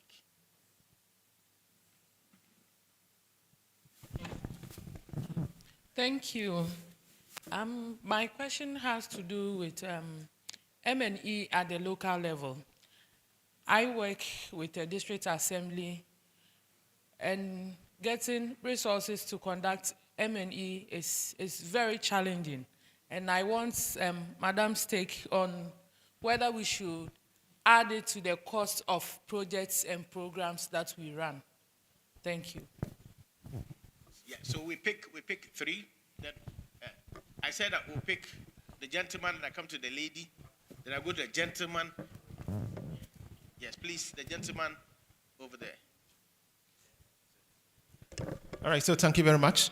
My name is Ebenezer Annan. And yesterday, somebody asked a question, and then he said the question would be forwarded onto today. I'm going to ask for him. Okay, so we'll be having this program from earlier in the week, and then today possibly is the last day. I haven't seen the disability community involved in it. And even as we are talking about M&E and then they in the narrative, I believe that if they were part, perhaps they could put out their points very well for themselves. So I don't know if at the cost of it we're going to have such, or in the future, perhaps we could improve upon that by involving them in it. Thank you very much. So I consider yours as recommendation for the future. Madam, come to Madam. Please.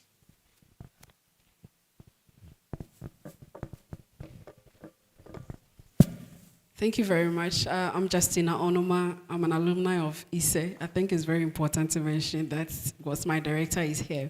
I also work with the Science and Technology Policy Research Institute. My question is probably to Dr. Ameyo.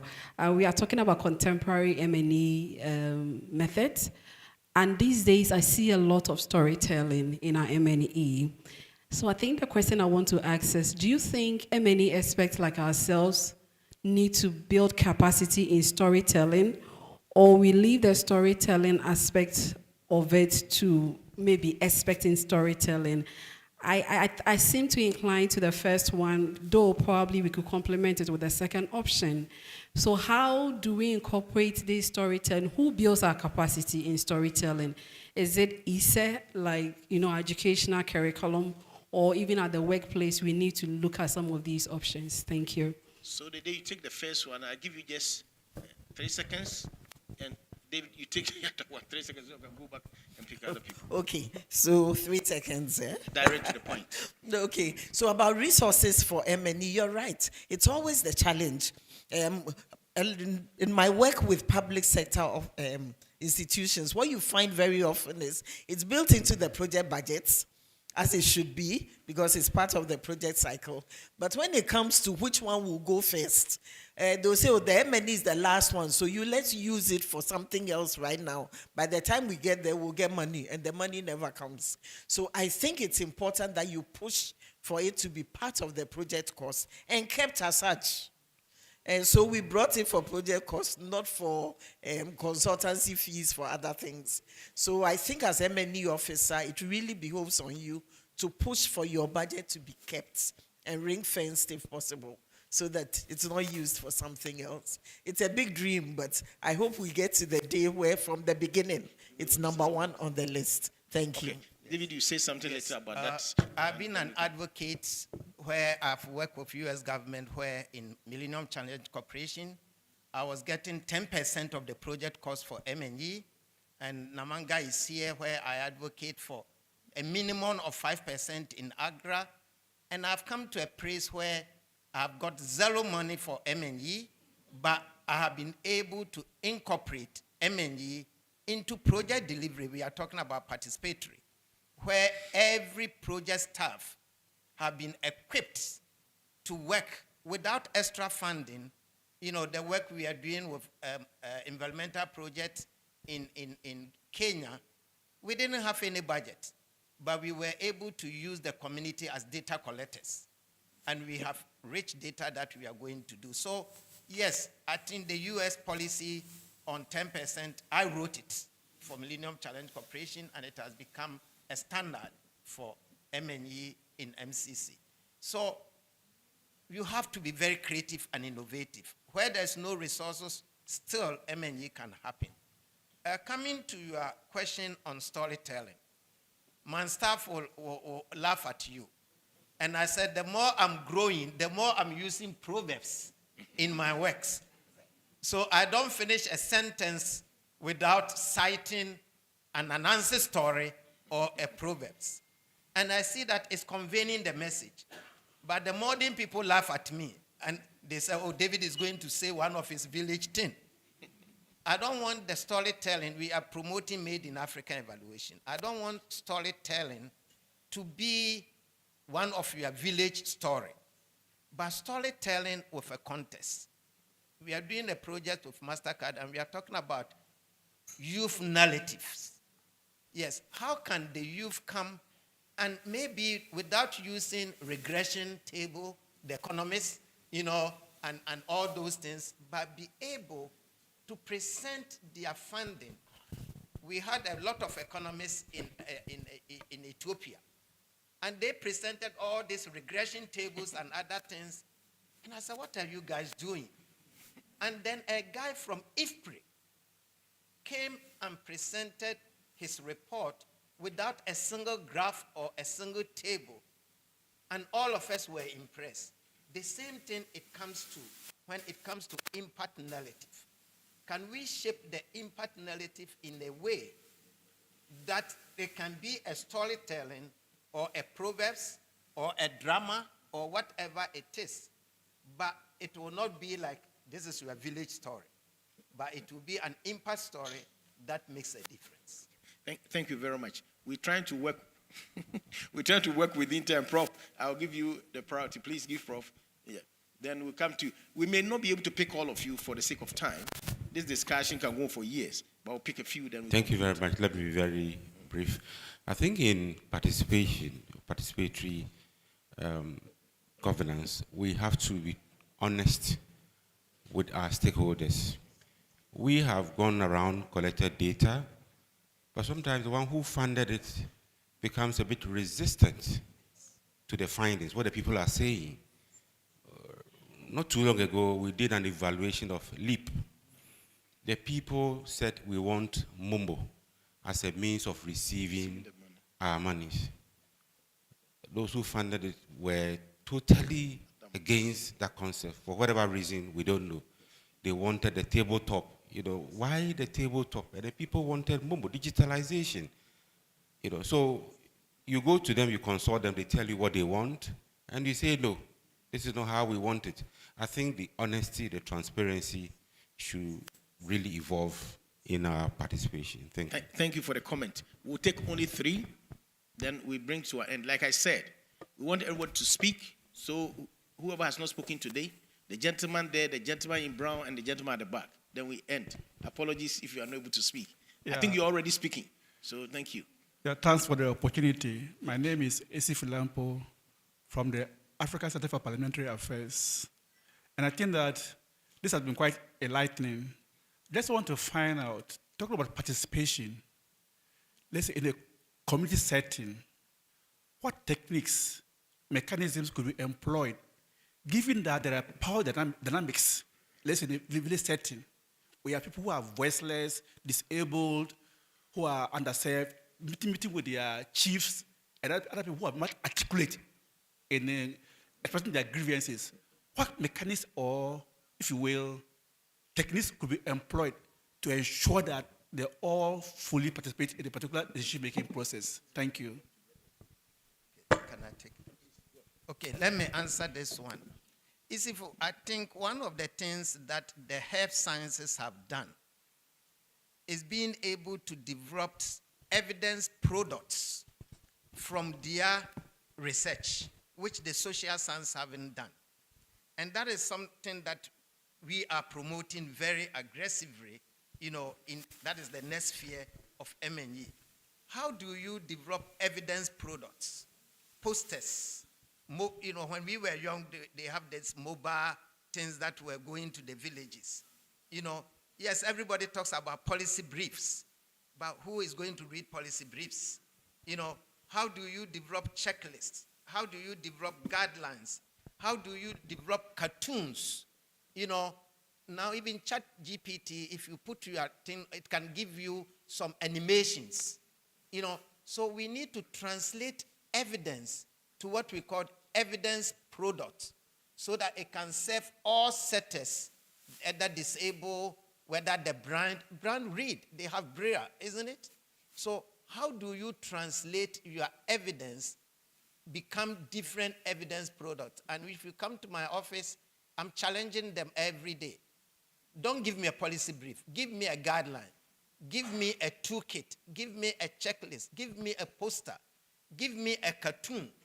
I think somebody was telling us that why don't we bring the children to our office so that they can do their own color book, with the evidence. And we are trying to do it. Sheila is in charge. The lady who is sitting in front of you is in charge. And we are going to bring school children for them to give them the evidence to bring it to their level. And those are where MNE is going. So it's not that generating of the evidence, by being able to translate the evidence and develop evidence products to meet all levels within our community is the challenge for this time and this moment. Dede, I want you to try something. I think one of his issues is the power dynamics. Exactly. So my question is, does participation means that all of them have to be in the same room at the same time?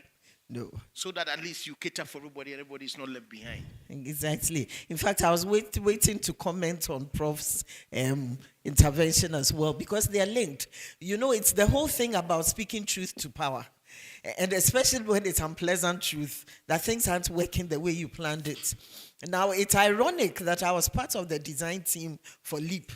And at that time we were designing, the plan was actually to use Momo to pay people. So it has really gone contrary to the original plan that now they pay across the table, because that was not the plan. So imagine you're telling that to a new minister who was not there when it was planned and has implemented and is not happy with the way it's going. So you will find out that one of the struggles or the challenges of MNE is how do we speak truth to power, especially when it's contrary to what they want to hear. I think that increasingly we are getting, especially those of us who work as consultants and outside the system, you will get a bit of flack. But I have learned to speak the truth as kindly as you can, but as openly as possible, and to get the people who are the participants to say it themselves as well.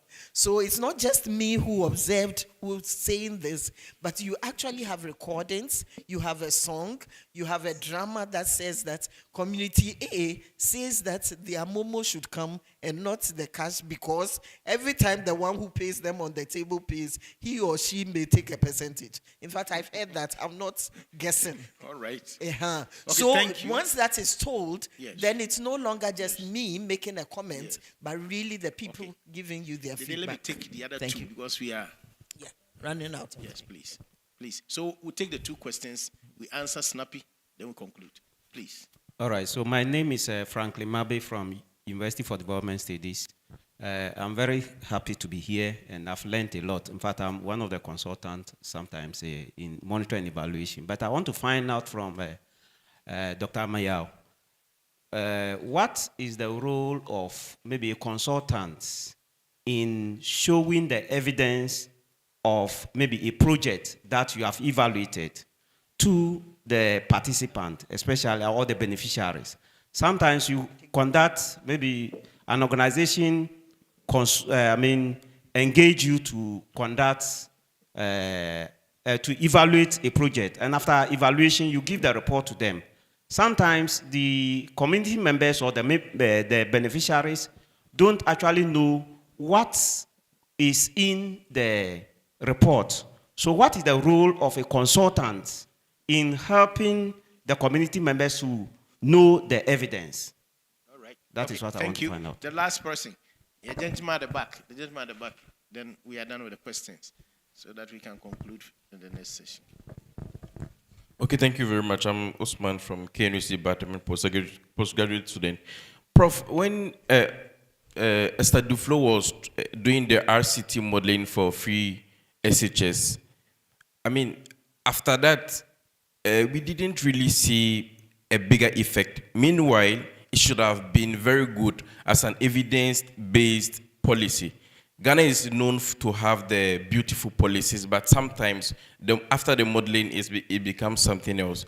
And the second one is sometimes when you do a survey on the phone, for instance, how can you ensure that it doesn't just be a surveillance, but rather something that is accountable? Thank you. All right, thank you. We are finished with the questions. So David will answer, give your concluding remarks in addition. Did they give your concluding remarks, and we round up and we are out of here. Okay. Thank you very much. The role of consultants. I don't think, people define, do you know how they define consultant? Somebody who takes your watch and tell you the time. You give your watch to him, he looks at the watch and tell you the time. So if you don't want to give your watch to somebody, M&E, we call something M&E in the program life cycle. During the conceptualization, how did you see the role of evaluation? During the design, during the startup, during the implementation. So M&E is not an event. It's part of the whole program's life cycle. And if you make an M&E part of the program's life cycle, then if you are bringing a consultant in, you know which part of the circle he is coming and how it is going to complete the circle. Because at the end of the project, you have to be able to learn and use it to even improve or design a new project, isn't it? So if you haven't planned it as part of your project circle from the conceptualization stage, then the consultant will come take your watch and tell you the time. Okay, so that is how I see it. The second one on the modeling and other things. Kwabran is here. Kwabran gave us a contract to do perception survey of the free SHS. And we did about 7,000 households. Flagship programs. The flagship programs. So we got people, do they know? What is their attitude? Are they benefiting? We did simple KAPC. KAPC alone can really, that time could have influenced the way it is. But how do you communicate it? We wrote 260 pages. Can 260 pages, which minister will read it? And how are they going to use it? So you can do all the modeling. But if you are not able to develop an evidence product that is easily digestible and easily used, then it is another MNG, and MNG doesn't have any inherent value. Thank you. Thank you. Let me just add that MNE is about people. It's about change. It's about being able to tell that whatever we are doing in development is sustainable and it actually has an effect on people, good or bad. So we want to learn from the process. For that to happen, we need people to be involved. And we need people of every caliber and every type from everywhere. So we must push ourselves to learn new tools. You know, you talked about storytelling. It sounds like a difficult one, but all of us love stories. It doesn't matter who you are and where you are. Everybody from a child to the oldest person wants to hear something. Hey, did you hear this? And our ears are up. So it's about the skill to do this and do it well. And it's something you build with practice. So we need to incorporate it, tell ourselves we can do it, and then gradually build the capacity for it. And also that we need to encourage people to recognize that truth may not always be pleasant, but whichever way you look at it, it is one, and it will stand the test of time. Yeah. Thank you. Thank you very much. So if you don't remember anything, when you go out of here, MNE is critically important to stimulate participation. It helps you to know who has to participate, when, and how. What do they know? What skill do they have? They must have in order to know what you want them to know. How do you create the environment for them to feel comfortable to engage? Now you also learn that there are new tools that you can leverage to enhance your work. We are trying to find ways where we are not saying avoid the papers, but we are trying to turn the papers to soft, right? Things that you can easily analyze and assimilate. So MNE is your friend. MNE is everybody's business. MNE needs money. But MNE person must be a good negotiator to be around the table to get value for money. Thank you. We appreciate you.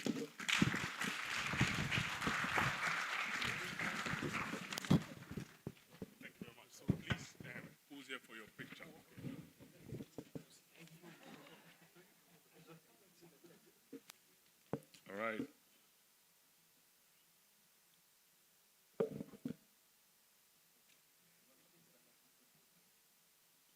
Okay.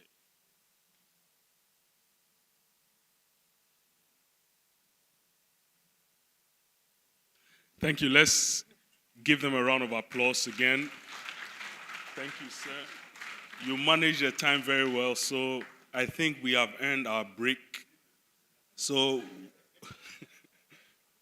we'll go out for a 30-minute break, after which we would have the breakout sessions. Please, let's make judicious use of a time. It's 30 minutes. The breakout sessions will start from 12, okay? Please check the program to know which room your session will be in. But before we go out for the break, we'll have a signing of an MOU between ICE and REC. I have it right? Okay. So, Dr. Mayao, you'll be doing the signing, right? Okay. So please, let's have the...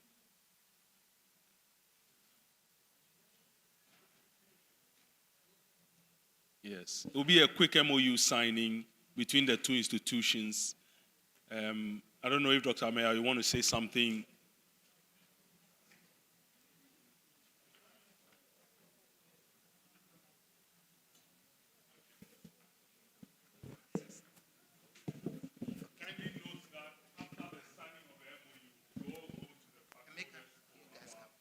Sheila, you can.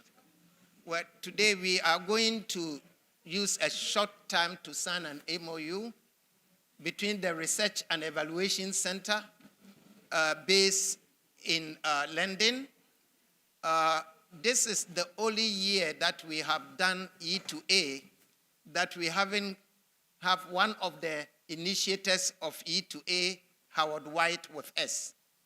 Howard White have been a friend of ICE, and he and Mark Carter, Mark is here? I saw Mark Carter here. Yes, were the original people who accepted when we proposed Evidence to Action accepted to sponsor us. For the past 8 years, Michael Carter and Howard White have been part and parcel of E2A. Howard White started what we call 3IE, International Impact Evaluation. He started it. That time I was in Millennium Challenge Corporation, so I was part of the first people who gave them funding, to start around 2003. And he introduced evaluation to AGRA when I became the director for MNE, and he has been part of our E2A, and he became the first president of Campbell Collaboration that are promoting the use of evidence in social science. Now he has formed another organization, Research and Evaluation Center. And for us to continue working with him, we are going to sign an MOU, and we have our sister Juliana Amadi, who is a director. We have their CFO, Robert Amadi, and their representative in Nigeria here. And we are their representative in Ghana, isn't it? So we are signing the MOU between the organization quick so that you can go for your break. Thank you.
And videos, post them on social media. We want to see the conference from your perspective.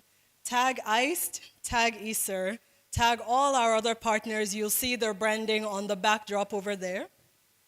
Yes, there you go, using our social media handles. And please use these 3 hashtags because we want to make sure we can find your posts even after the conference. We'll continue to highlight your voices. We'll continue to highlight your experiences as well. And one more question, which I know everybody has been asking. Can anyone guess what the question I've been receiving the most is? Which one? No, but I am Ghanaian. The question I've been receiving the most has to do with what I'm always holding. Thank you. When are you going to get your pictures? Your pictures will be uploaded into our Flickr album. It's an album online which allows you to download them. If you registered, if you have a tag, then you are on our mailing list, which means that you will receive the newsletter with all the relevant links and content after the conference. All right? Does that answer every question you have? Perfect. Thank you very much. I will hand it over back to our capable MC. Thank you. Thank you, Bijou. Let's clap for her. She's done so well, taking pictures of us, and we are indeed very grateful for your help, Bijou. All right, so we're going to have the closing now, and we'll call the board chair of ICE, Dr. Namanga Ngongi, to give us the action plan and the way forward. Let's give him a resounding round of applause while he comes up to give us the action plan and a way forward for the ICE 2025 E2A conference.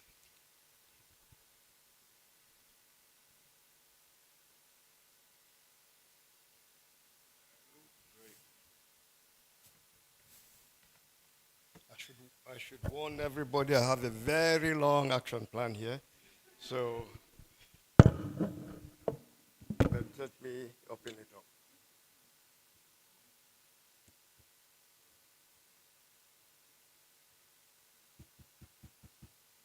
After 3 days, for me, 3 days, 5 days, for some people who have been here, it is always a sad moment at the end to come to a closing.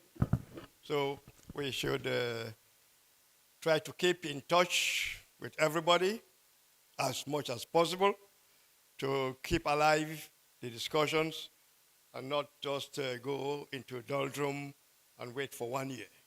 So as we conclude this eighth evidence for to action conference, allow me on behalf of the ICE management and the board, plus the Institute for Statistical, Social, and Economic Research, our host here in the University of Ghana, to express our heartfelt gratitude for your active participation and unwavering commitment over the past three days. We have not only participated here formally in meetings, we have met over coffee, met over lunch. I think I have myself come in contact with very interesting young people, and that's great. This year's conference has been a resounding success. Thanks to these walls, let us act on the key action points that have emerged.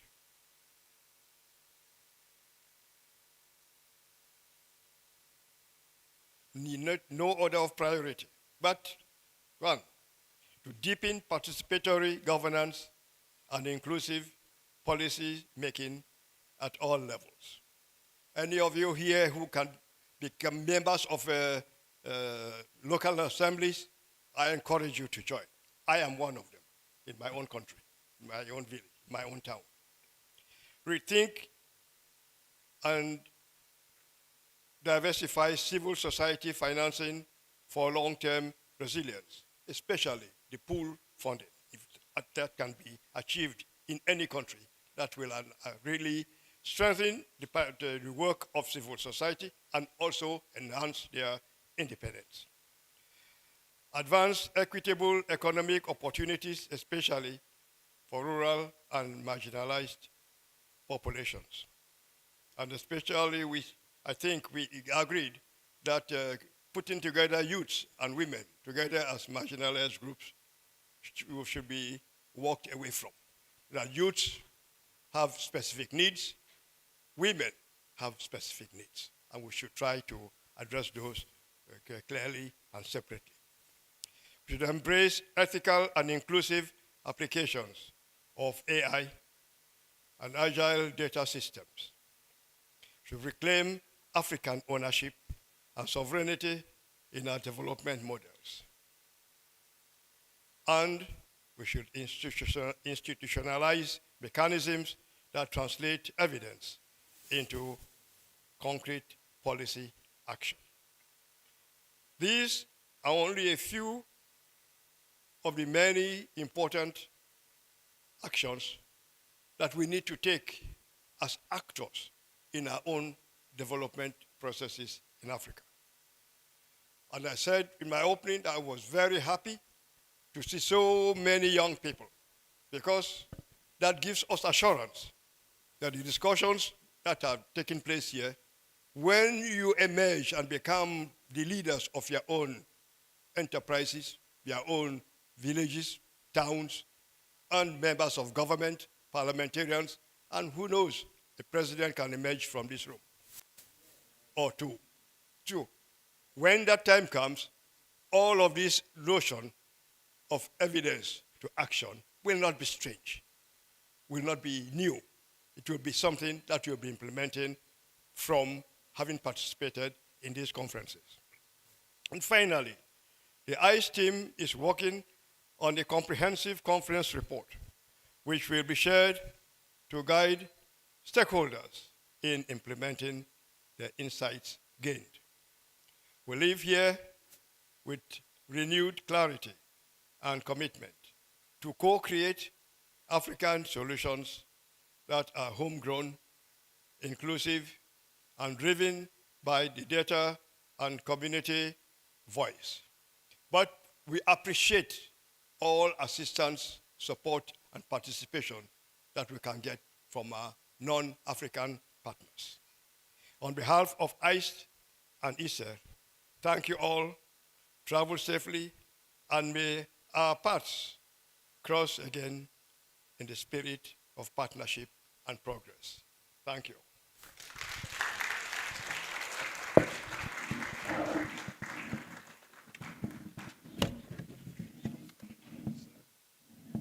Thank you, Dr. Ngongi. Let's clap for him once again. Yes. Okay. We're going to receive congratulatory and closing address from the Director of ISE, Professor Peter Korte. Let's welcome him as he congratulates who he wants to congratulate and closes the entire conference. Let's clap for him, please.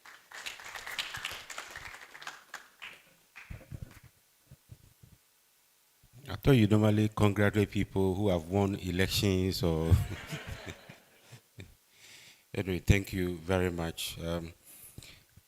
Ladies and gentlemen, distinguished guests, I think you agree with me that this has been a very fruitful and exciting conference. Your participation has been amazing. I mean, we started from Monday. For some of us, we started from Monday, and today, Friday, we are still on our feet. You can see the energy and the enthusiasm, the commitment, and everything that you expect from a good conference. The number here itself testifies to the fact that we take this conference serious, we take the issue serious, and the confidence we have the E2A conference, the partnership, I think it's been amazing. We've learned so much about good governance, issues about inclusion, the evidence. What forms of evidence do we need now? Not the technical papers, not the 270-page documents. Who will read them? Evidence has to go in a very simple, digestible format. And I think that is what we stand for. That is what ICE and ISA stands for. And I believe all of you. We have included the young people. I believe we are building their capacity to take on. We are growing gradually. We will step aside for them to carry on. Dr. Amia is full of energy today. Tomorrow, he may be holding a walking stick and guiding the young ones to run along, and then he'll be just advising. So I am happy the young people, everybody has been part of this. Let me take this opportunity to thank ICE, led by my senior brother, Dr. David Ameao. You know, he spurs me on, he urges me on. His energy, commitment, enthusiasm makes me